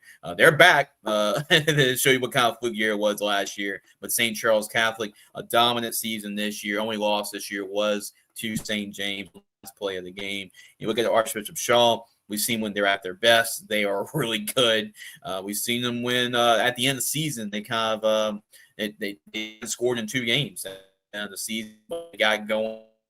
Defense is really high level. To be honest with you, this could potentially be one of the more lower scoring games in the Superdome because of how well these 2 defenses have been playing and how physical both these 2 teams are. And you got to mention the 2 great coaches as well, Wayne Stein and Hank Tierney going against each other. That should be a great chess match between these 2 great coaches. Yeah, got 2 Hall of Fame coaches right there. I mean, Wayne Stein. I already mentioned Wayne Stein. He's in, like in his 40s, early 40s? Maybe early 40s. The Hall of Fame conference because he's won 3 state championships. That coach. Yep. He probably has the best winning percentage. I mean, as far as to a start into a career, he's probably in terms of near the top in terms of just winning percentage. Yeah. And then also baseball too. He's also a fantastic baseball coach as well. But Shaw on the other hand, but both these coaches like to run the ball, right? Hank Tierney, guy likes to run the ball. I think the one exception was when he was at Ponchatoula. Of course, when he had the offense to do so, but he's a run first guy. He's a guy that as an option guy. I mean, Shaw runs the spread option. It's funny because me and Andy were arguing about that last year. Like I mentioned that Shaw was option. No, they don't run the options. Like Andy, the quarterback takes the ball in shotgun, decides looks at the defensive end. Okay, I'm gonna hand the ball off to this guy, or I'm gonna keep it. That's literally the option. Yeah. It's just the modern day version of the option. It's a spread option. They like to run the ball. They're an option team. A lot of RPOs, a lot of options, a lot of quarterback powers. I mean, you want an athletic quarterback in his offense. Say that. I mean, both these teams like to run the ball. Both these teams are play great defense. And we talk about Wayne Stein being a great defensive strategist. Shaw has one of the best defensive coordinators in the state, Adam Giglio, and I'm surprised. And he's going to get a head coaching job eventually. He's a great coach. Yeah. Did a great job at Brother Martin's defensive coordinator. Really turned around that defense around. His first year there, they were not a very good defense. A lot of this because they didn't have the greatest defensive backfield in the world. They had a young defensive backfield. But then every year since then, they had a stout defense on running, stopping the run and stopping the pass. Comes over the Shaw, and really, in my opinion, I think that at that moment was really where Shaw became a state championship program. Because they were knocking on the door for a little while. They went to Semifinals the year before, but defense was kind of an issue for them. And then last year, we talked about it. For a while, they didn't allow more than 20 points in the game until JFK, I think. Right. And when you move down, the perfect that happened. Hank Tierney came back. They moved down from Division I to Division II. Yeah. And it was just a perfect storm. And it showed why Shaw has been on the coming up. And getting back to when Shaw was just so good in the late 80s and early 90s, under 8. What also helped too is that a lot of the guys from the West Bank who otherwise would have gone to the Brother Martins and the Jesuits of the world, like for example, Jasper Parker and Jacob Washington last year. Yeah, the two of their best players, 2 Michigan guys. They committed to Michigan. They were a Jesuit. Yeah, they were both a Jesuit, even though their dads had gone to Shaw. But maybe Jasper's dad didn't go to Shaw, but Jacob's dad was a star player at Shaw. He played for Tierney at Shaw. He played at Jesuit. Both him and his older brother played at Jesuit. And then when Tierney took over, they transferred back. And the quarterback last year, Mason Wilson, was at St. Aug, and he transferred to Shaw. A lot. So you've seen a lot of guys who would have gone to other schools now coming back to Shaw because of Tierney. And even if when Hank retires, a lot of people are they're going to go back to Shaw again because for a while Shaw was not. The enrollment was down. Like a lot of stuff was happening at the school as well. The enrollment was down. Academics were great at the time, but everything's turned around thanks to Father Ryan. Father Ryan's done a great job not only building up the athletic program, of course, but also putting the school back to where it once was. The enrollment's going up. For the this year there was a lot of talk about them going back up to 5A, but decided against it because the enrollment still wasn't at where it's at. And also, I think it's just not time yet for them to move up. But eventually, they're going to move back up to 5A. It's just a matter of when. Right. But enjoy it while you can, for sure. Enjoy the ride. And Shaw has a chance to go back-to-back. St. Charles Catholic trying to add another state championship. And district matchup, by the way. Wait, what? District matchup, by the way. Yeah, district matchup too. That's kind of like par for the course. We talked about a lot with these state championship matchups. A lot of them being district rematches, which is gives a unique look in the state championship game. So that is your Division 2. That's right, Division 2 select state championship. And we've down to our final Division 1. Division 1. And speaking of district matchups, you just talked about Grant, Ruston and Ouachita, and district matchup between these two different roads. I mean, we go Ruston and talk about this is their third straight appearance in the state championship. Jared Ball's got this program rolling right now as the number 1 seed. They're trying to finish some unfinished business. We talk about that Central game last year and how it went, but to go and win their second championship in years. Meanwhile, you look at a little bit of a Cinderella team in Ouachita Parish, but their record is better. I mean, they're better than what their record may show. I mean, you look at their overall record, only 4 losses this year, but you look at the 4 losses this season. You look at a 21-14 loss to Russ, and that's the last time both these two teams played. They lost 39-25 to West Monroe, 38-37 in 2021. So 3 or 4 losses were by a touchdown or less, and you've seen Ouachita get on this run, get to the state championship games. Just show you they is making their district in Louisiana this year as at the top of the line, Division 1 non-select. We'll see what Catholic has to say about that when we talk about Division 1 select. But they're making a great case. Ruston, Ouachita Parish district matchup, and it's 2 interesting storylines because Ruston trying to build a dynasty with Coach Ball, and Ouachita Parish trying to make sure Cinderella doesn't strike midnight, continue their magical run as a double-digit seed. Yeah, I mean, once again, another district matchup. 2 teams from District 2-5A, which I've said outside the Catholic League is the best league in the state of Louisiana. Ruston is making its 3rd straight.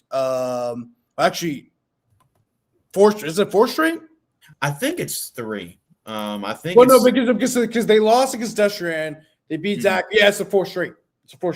So 4th straight trip to the state championship. Of course, they're 11-2. Their only 2 losses were against Stephenville High School from the state of Texas in Alexandria, where they lost 45-28.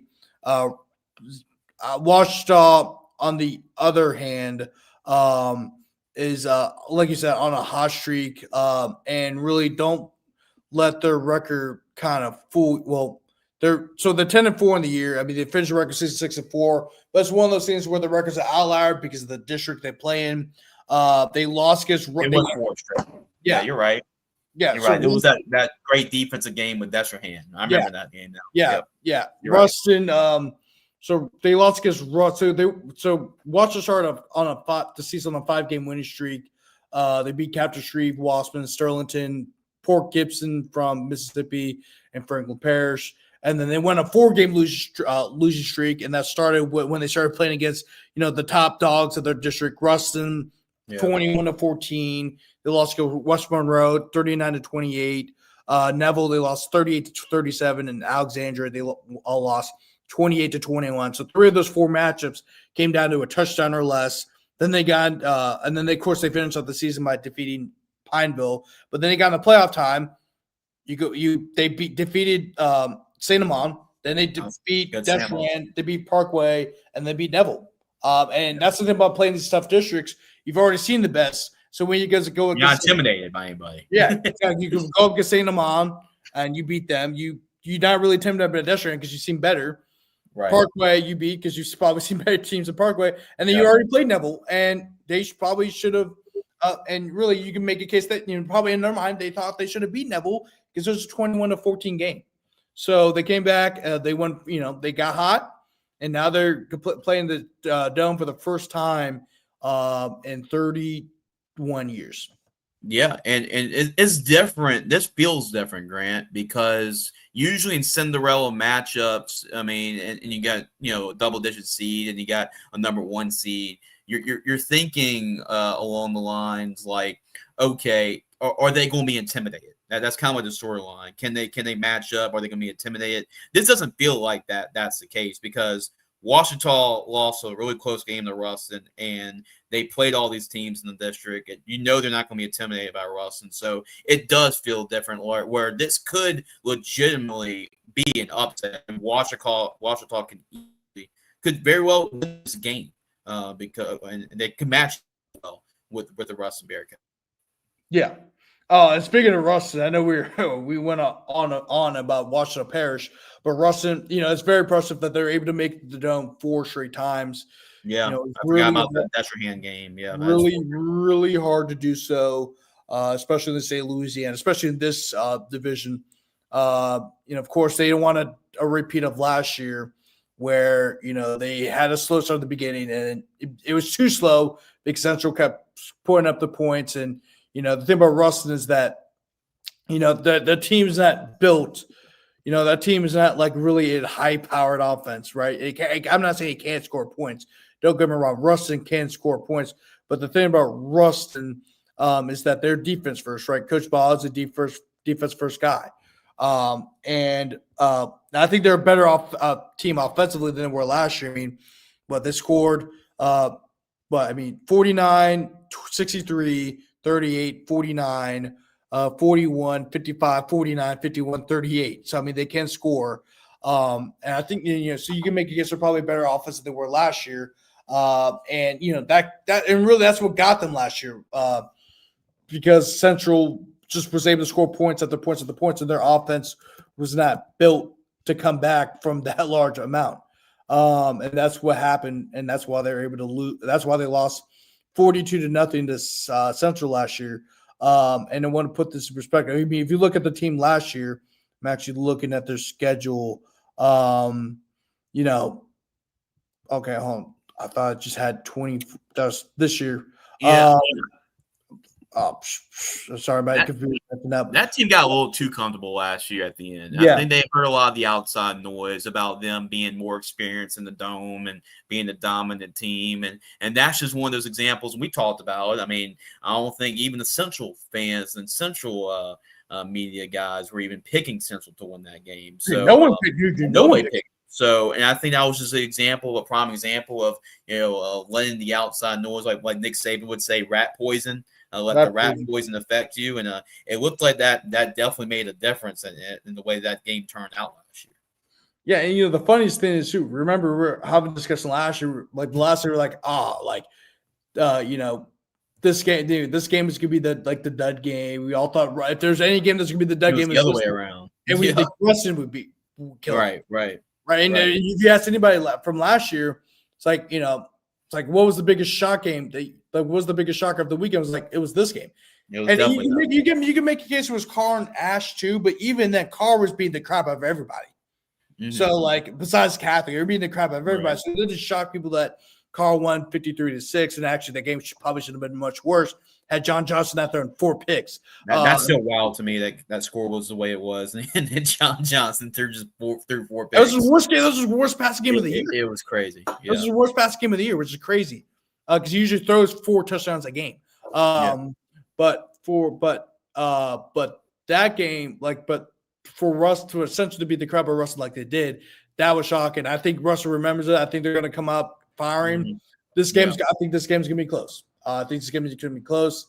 I mean, the last 2 years, Ruston and Washita Parish, whenever they played each other, it has been close. They both defensive-minded teams. both well coached. Benji Lewis has done a great job at this program. Should be low scoring here too. Yeah, especially when you're coaching at Washington Parish team, that would probably be one of the better teams in the state, like in terms of record wise. Had they're not playing District 2 5A, you move them to District 1 5A, they're probably the top of their division. Yeah. Yeah, that should be a good one. And I remember that's your hand Ruston game, the Ruston Zachary game, just the speed on that field. If you ever want to sideline for games like that and see those teams play, it's very impressive to watch. I mean, some of the biggest teams in Louisiana play. So that's one district trying to claim the crown, the best district in the state. There's another district that's trying to claim the crown in Division I Select. That's the Catholic League. So because we got a Catholic League matchup. So obviously Grant got bias towards the Catholic League for I don't know what reasons that might make. A lot of reasons. A lot of connections between my dad and little brother. Well, both little brothers, but they're both playing the Catholic League. A dad and Noah are both Catholic League alums. Jackson did go to Warnies. Technically, they are part of the Catholic League, but they're leaving. And technically, I don't even know why they're even the Catholic. Like, same thing with Carr to an extent, but Carr, you're playing with the best. So I understand why Carr's there, and I think it makes the league better that Carr's in.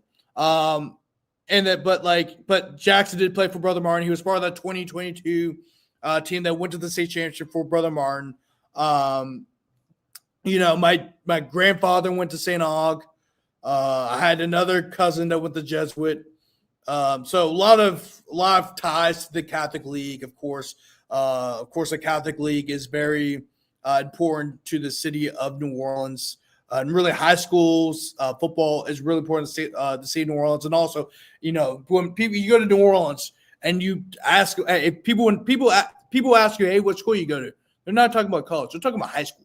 So It's very important, but especially for those Catholic League schools and the history behind it and everything. A lot of the high school coverage is from the Catholic League. So very important. And that's top. By the way, a lot of people say that's a top 10 high school football league in the country. So that's why I'm also biased too. So that the fact that national people are saying it, hey man, it's not just me.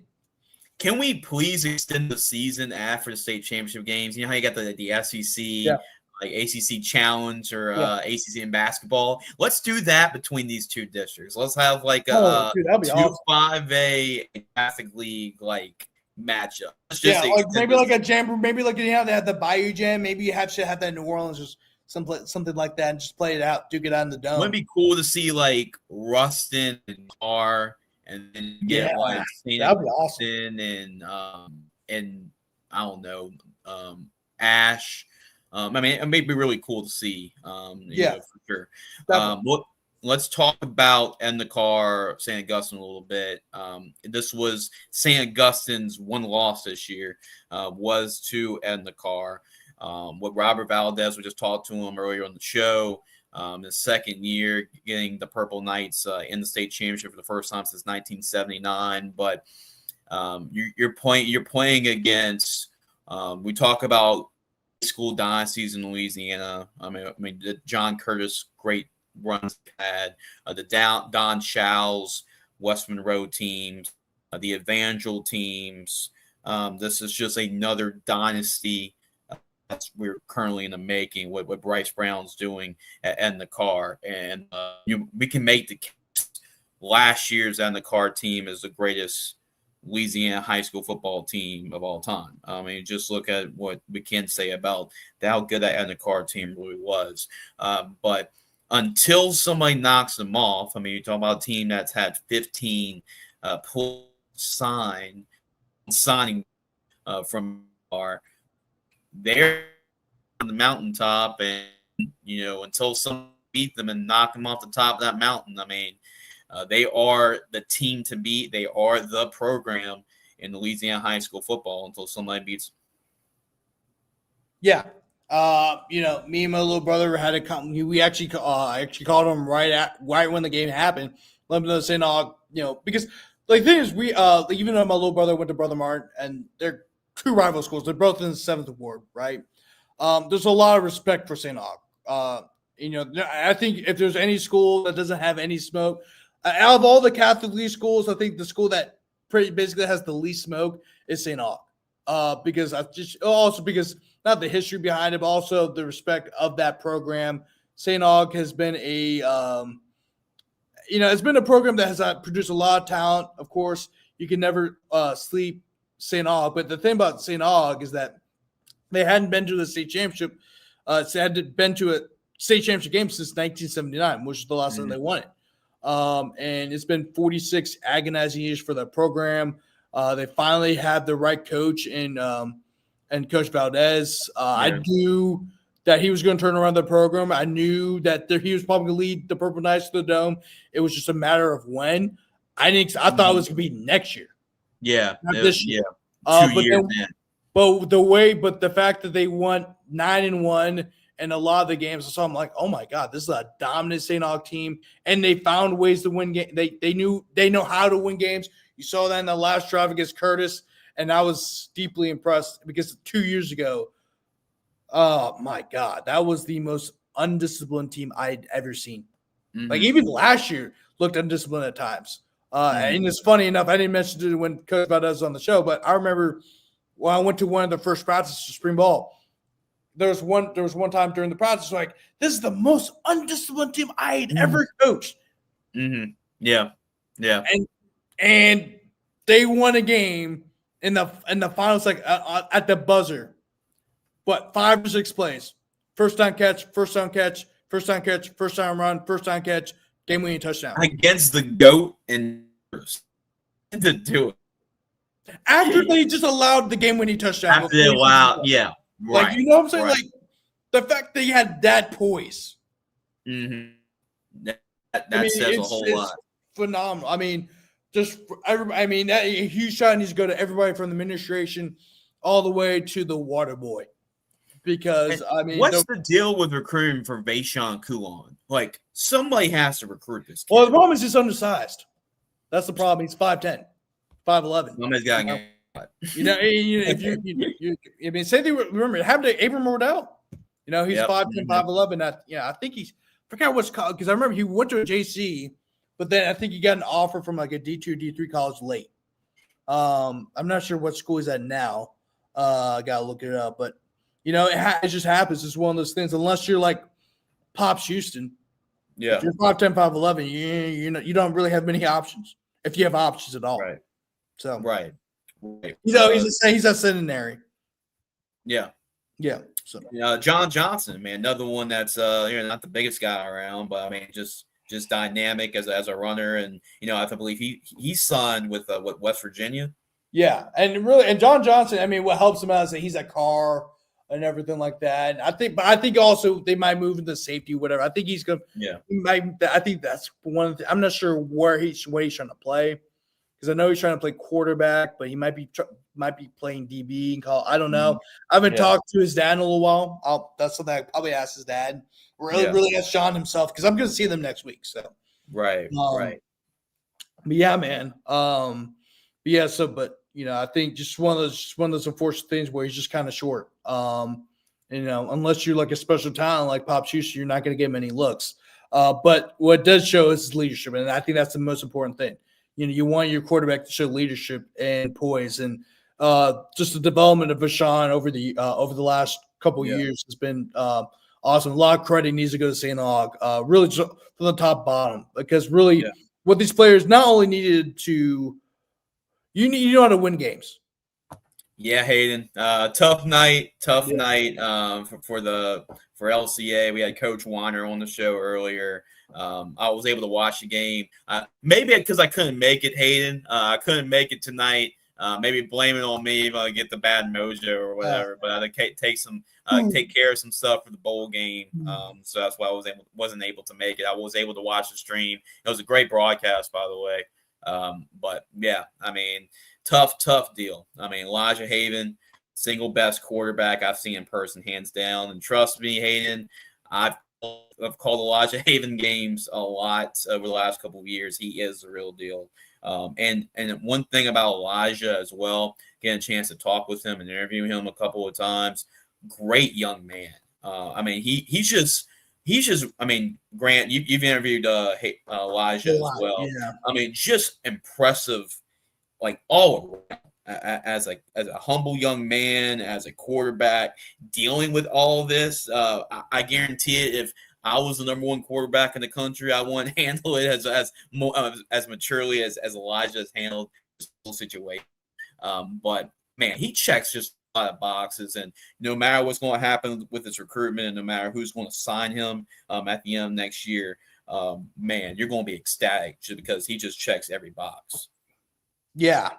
Yeah, it's just a lot. I mean, just Elijah Haven, I mean, 15 years old. I'm like, dude, it's like, I'm speaking, I'm like, dude, how old are you? Like, he's like a 30-year-old man. Like, dude, when he's a freshman, even when he's a freshman, I'm like, we need to check your birth certificate, man. Yeah, it's incredible. I mean, it's incredible how mature he is. But like I said, when we had I mentioned that he played in the state championship game as an 8th grader. Like, he was on the field. He wasn't on the sidelines. He was on the field as a receiver. Yeah, and he would have been the starting quarterback had Matt House's son not transferred there. Jackson House. If Jackson House has not been the quarterback, it would have been Elijah as an 8th grader. Yeah, and Jackson led the team to the Dome. That was one of those Dome teams that Coach Weiner. And if you want to know how flooded Elijah Haven is, they just moved him to receiver. I know. He plays basketball, so he's got hops too. I mean, that basketball team, Jarvis Washington, him. I mean, like it's and 8th grader starting at safety right now, Reed Williams. That's actually Kyle Williams' son. So that's actually Kyle's son, Reed Williams. So that's where that connection is. But you can tell he's a good football player with the bloodlines and the genes there. Hayden. He is now 175. We talked about this earlier. 175 total touchdowns, by the way. The record is 177, and he's a junior. And I believe that's Jonathan D'Artes with 177. I think he passed, ironically enough. But what? He broke it last year, yeah. He broke. Yeah, that's right. And Juwan, he passed Juwan at LCA, which is ironic. I gotta admit, passing Juwan against LCA. But it's like, the thing is, my question to you, Grant, I mean, he's still got a whole senior year coming up. Yeah. Like, is anybody going to pass Elijah's record, whatever that number ends up being, like 200 and I don't know, like 220, 230 by the time it's all said and done? Like, is anybody going to be even close to that record by the time it's all said and done? No, it's not. I mean, it might be Juwan Jackson. No, but even not him. It's not gonna be a record that's gonna be broken for a very long time. Also, did he have a receiving touchdowns in 2022 too? He's also got to think about that. Yeah, I'm assuming just overall touchdowns. I mean, you want to factor in the rushing touchdowns. Yeah, I know, but I want to see what overall touchdowns. I want to see what stats in 2022 were. Because he may have had a receiving touchdown or two then. Probably did. And that's a good point Hayden also made. Juwan broke the record, and it hasn't taken long. Juwan broke the record in 2023. D'Artes 2024, and then Haven. He's going to score. It would shock me he doesn't score 2 touchdowns in the Superdome against Calvary Baptist. So it looks like that record is going to be happening in the Superdome. He had the receiving, rushing, and passing touchdown as an 8th grader. So there you go. Yeah, that's what I thought. And more than that, talked to Weiner before. He had 169 tonight, and Coach Weiner said he had 7 tonight, so that puts him at 170, 177. So, or 175, 175. 177 is a record. Amazing what he has done. See him grow. I mean, I've covered him since, like you mentioned, 8th grade, and and for him to start his 9th grade year, and he's just gotten better and better. And as a freshman, I was like, I don't know how that's even possible because of what he looked like as a freshman. Yeah, but Yeah, he has. I mean, he's gotten better and better every single year. And it's not a one-man show. I mean, we talk about the receivers as well. I mean, they're 5 deep. Some of those catches they had tonight, I'm thinking like, how in the world the catches Chris Thomas had tonight, Jarvis Washington had tonight. I'm just scratching my head like, I mean, they just made the plays. And there was good coverage by LCA on a lot of these catches.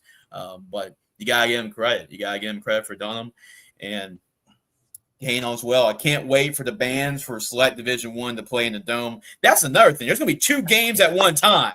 There's going to be 2 games in one time, and you got to try to keep track of it. It's a good thing that that game is the last game of the day, because here's the thing. I want to know what they're going to do with the walkouts, because both schools do walkouts for the bands. Because remember last year when Ash had their post-game press conference, remember in the middle of it, the bands started walking. I don't think they had any idea what was going on. They're just doing the regular walkout. Hey, boom, boom. I still remember that when they're like marching, you could hear the drums. Yeah, that was just so awkward. And I remember, and then I was like, oh god, those Cars band. I'm like, they're probably done. They're probably just gonna beat their drums and walk out, and then.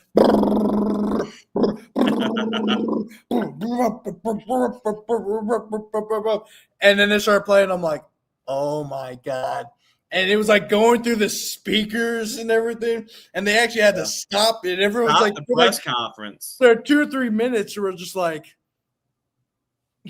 we're trying after they lost the car. And after they got drilled by car. Got drilled by car. The last thing you want to hear is the band. What was it? The dan.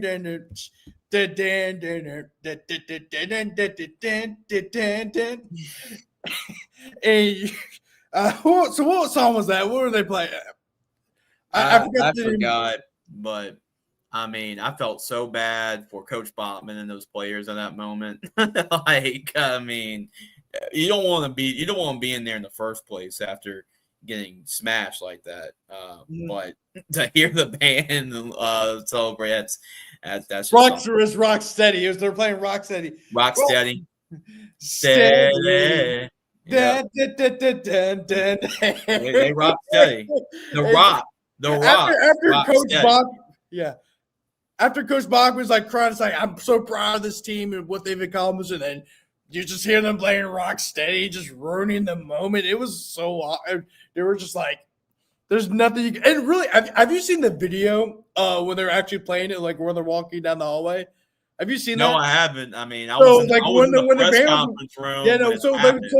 So they released a video of the walkout, and as Carr's band was walking by the press conference room, you see a lady, like, she's like, hey, they're doing the press conference, and they just gotta like walk past her. It's just like, what are they doing? And she's trying to complain to some other people, like, dog, this is Carr's band. This is New Orleans. You ain't gonna stop them. They march in Mardi Gras parades, by the way.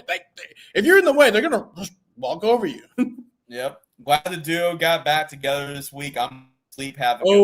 We're gonna be back next week too, baby. Yep. And hey, we're gonna be back again. Hayden, you're gonna be on. Spencer Verrett. We're gonna have Arts JK coming on. That like it's gonna be a whole party. By the way, this is the longest show we've ever done together. The only other time we had a long show was we had the reveal show last year. Because remember, we're the only ones that did it. Yeah. So like it was like 3 minutes. I think it was 3 hours and 4 minutes. We've already surpassed that, and it's even worse because it is 2:38 my time, it's 1:38 your time, and we got to go to bed. Yep. I got one more thing to everybody.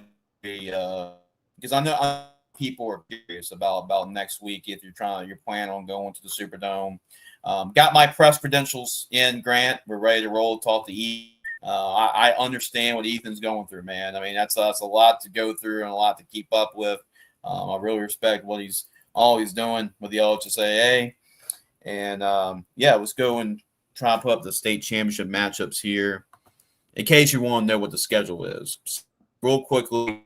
Oh, they even got the games. set up for you. So perfect. So this is your first day. If you're planning on going to see the state championship games on Thursday, we have 12 o'clock Haynesville Mangum Division 4 non-select, 3:30 Riverside and Ascension Catholic, and then the nightcap Dunham and Calvary Baptist. That will be your first day on Thursday. On Friday, 12 o'clock North DeSoto and Iowa, 3:30 Gina Sterlington, and then the nightcap St. Charles Catholic and Archbishop Shaw. And then on Saturday, we got the Division I games, 12 o'clock Ruston, Shaw Parish, and the Car and St. Augustine at 3:30. So that is your state championship schedule at the Caesar Superdome. And obviously, we're going to talk a lot about that more next week. Grant, before we go to sleep, any final thoughts for tonight?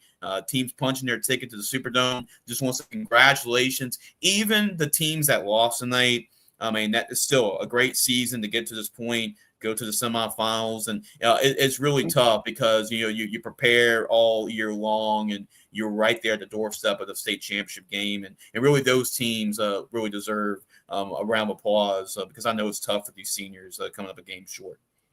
Yeah, I mean, of course, anytime you get to Thanksgiving, you're playing football and Thanksgiving week, it's a good season. You get the semifinals, it's a great season. And when you get to the state championship, it's an excellent season. But sometimes things don't roll your way and things happen and you get eliminated, right? Whether it's the first round, second round, quarterfinals, or semifinals, or even the state championship game. But, and it's a testament for these teams that do make it this far. And even if it's the semifinals or not, right? If you get to the Dome, that's a great thing you can accomplish. It's a good thing that communities can really rally around. The whole point, the rally cry around the city is the road to the Dome, right? Mm-hmm. And you want to get to the Dome. And so you finally made it to the Dome. And that's a huge accomplishment because not many people can experience that throughout their lives. Like, if you're a program that's been to the Dome 4 straight years, like Ruston, that's hard to do. Yeah. That's hard to do. St. Charles Catholic, I mean, for the last 5 years, they made to the Dome. You go, I mean, think about all the programs and what they've, Curtis, they went to the Dome in 2022, haven't made it back since, but, it's hard to make it to the Dome, man. It's just really hard to do so. Dunham's made it 3 of the last 4, right? Yeah. And I know it makes it sound like it's easy. It's not. It's not easy. Trust me. Like Dunham had a 49-48 game. Like they had to do whatever they could to beat LCA. So it's just really hard to do so. Washita is not the best team in that bracket, but they still made it. Right? It's a hard race. Hottest. Yeah, they're probably the hottest, best football right now. That's what matters. Yeah, I mean was Neville the number 2 seed? Number 2. Yep. Mm-hmm. Yeah.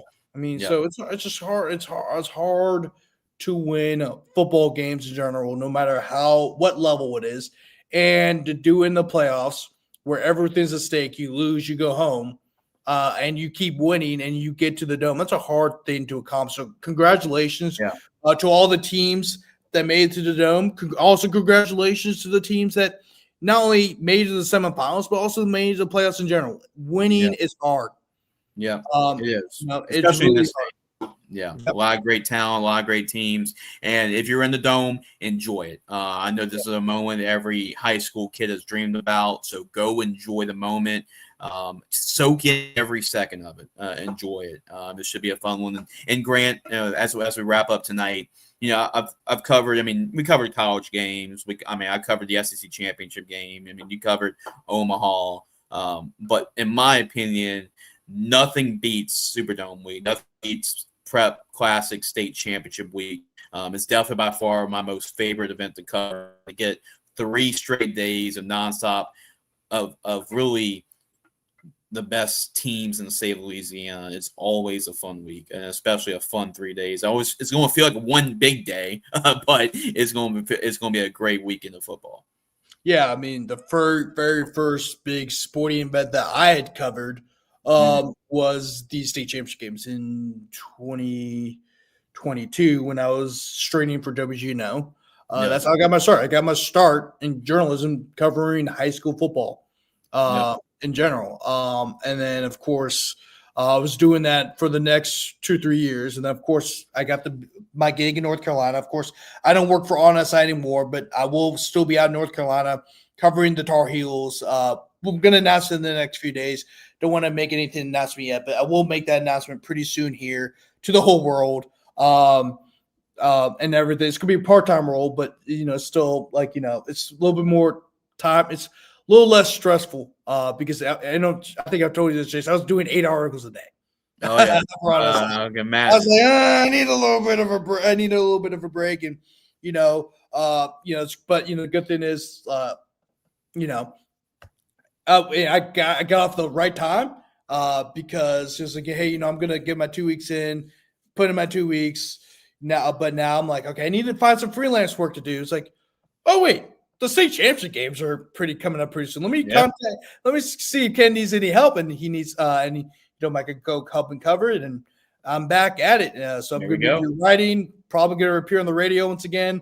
Last year I had a great time appearing on the radio, doing the halftime shows, the pregame shows. Of course, keep making sure Randy Pistorius didn't interrupt us every once in a while with some random stat about Booth and Venice and Boothville and Venice. And but yeah, it's always a great time to be back in going back to Louisiana, getting to cover the games with you and Ken Trahan and everybody else around the state.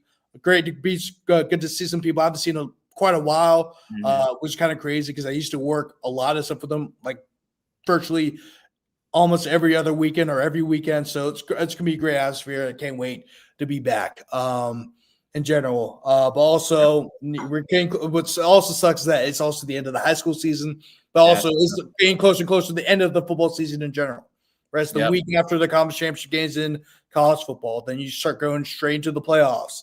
And you have NFL's season starting to wind down. So it really is almost kind of like the end of the football season, unfortunately. But it's good to come back home and cover this event. I'm going to be out there for I'm going to be out there from Monday, this upcoming Monday. Oh, I just realized it's Saturday, technically. Yeah, Saturday now. Yep. But I'm really excited to be back in Louisiana. Get ready to see some real football after watching Belichick and that disaster tough year. Oh God, that was a disaster, Jace. I got so many stories for you when I get back to Louisiana for you. Oh my God, what a disaster! You think LSU had a disaster? You think LSU had a disaster? Bro, North Carolina was an absolute disaster. I bet. Yeah, for sure. Glad that we basically reunited. Feels so good, like the song goes. And Grant, we're going to reunite again next week on Tuesday. We'll have our bracket preview show. We have a lot of guests on previewing on the state championship games. When you only have just state championship games to preview, might as well get more guests on talk about the state championship game. So we'll do that on Tuesday night. Haven't solidified the time yet, but probably about the guests around 8 o'clock at night. But I'll keep y'all updated once I know for sure, but it will be Tuesday night. We'll have the show, and obviously keep up to date GridironFootballUSA.com with our state championship coverage next week. We have a lot of articles and video content as well throughout the week next week. And then this week getting a little bit of a start. Didn't go to any games tonight because I got to catch up on some bowl game stuff with the state championship games coming up. Means the clock is ticking for Gridiron Football Bowl game after that at the end of the year from December 27th through December 30th. So pretty fun couple weeks, but pretty hectic couple of weeks coming up. So Grant, great catching up with you again. And basically, if you want to follow Grant, give him a follow on X at Chachere Grant.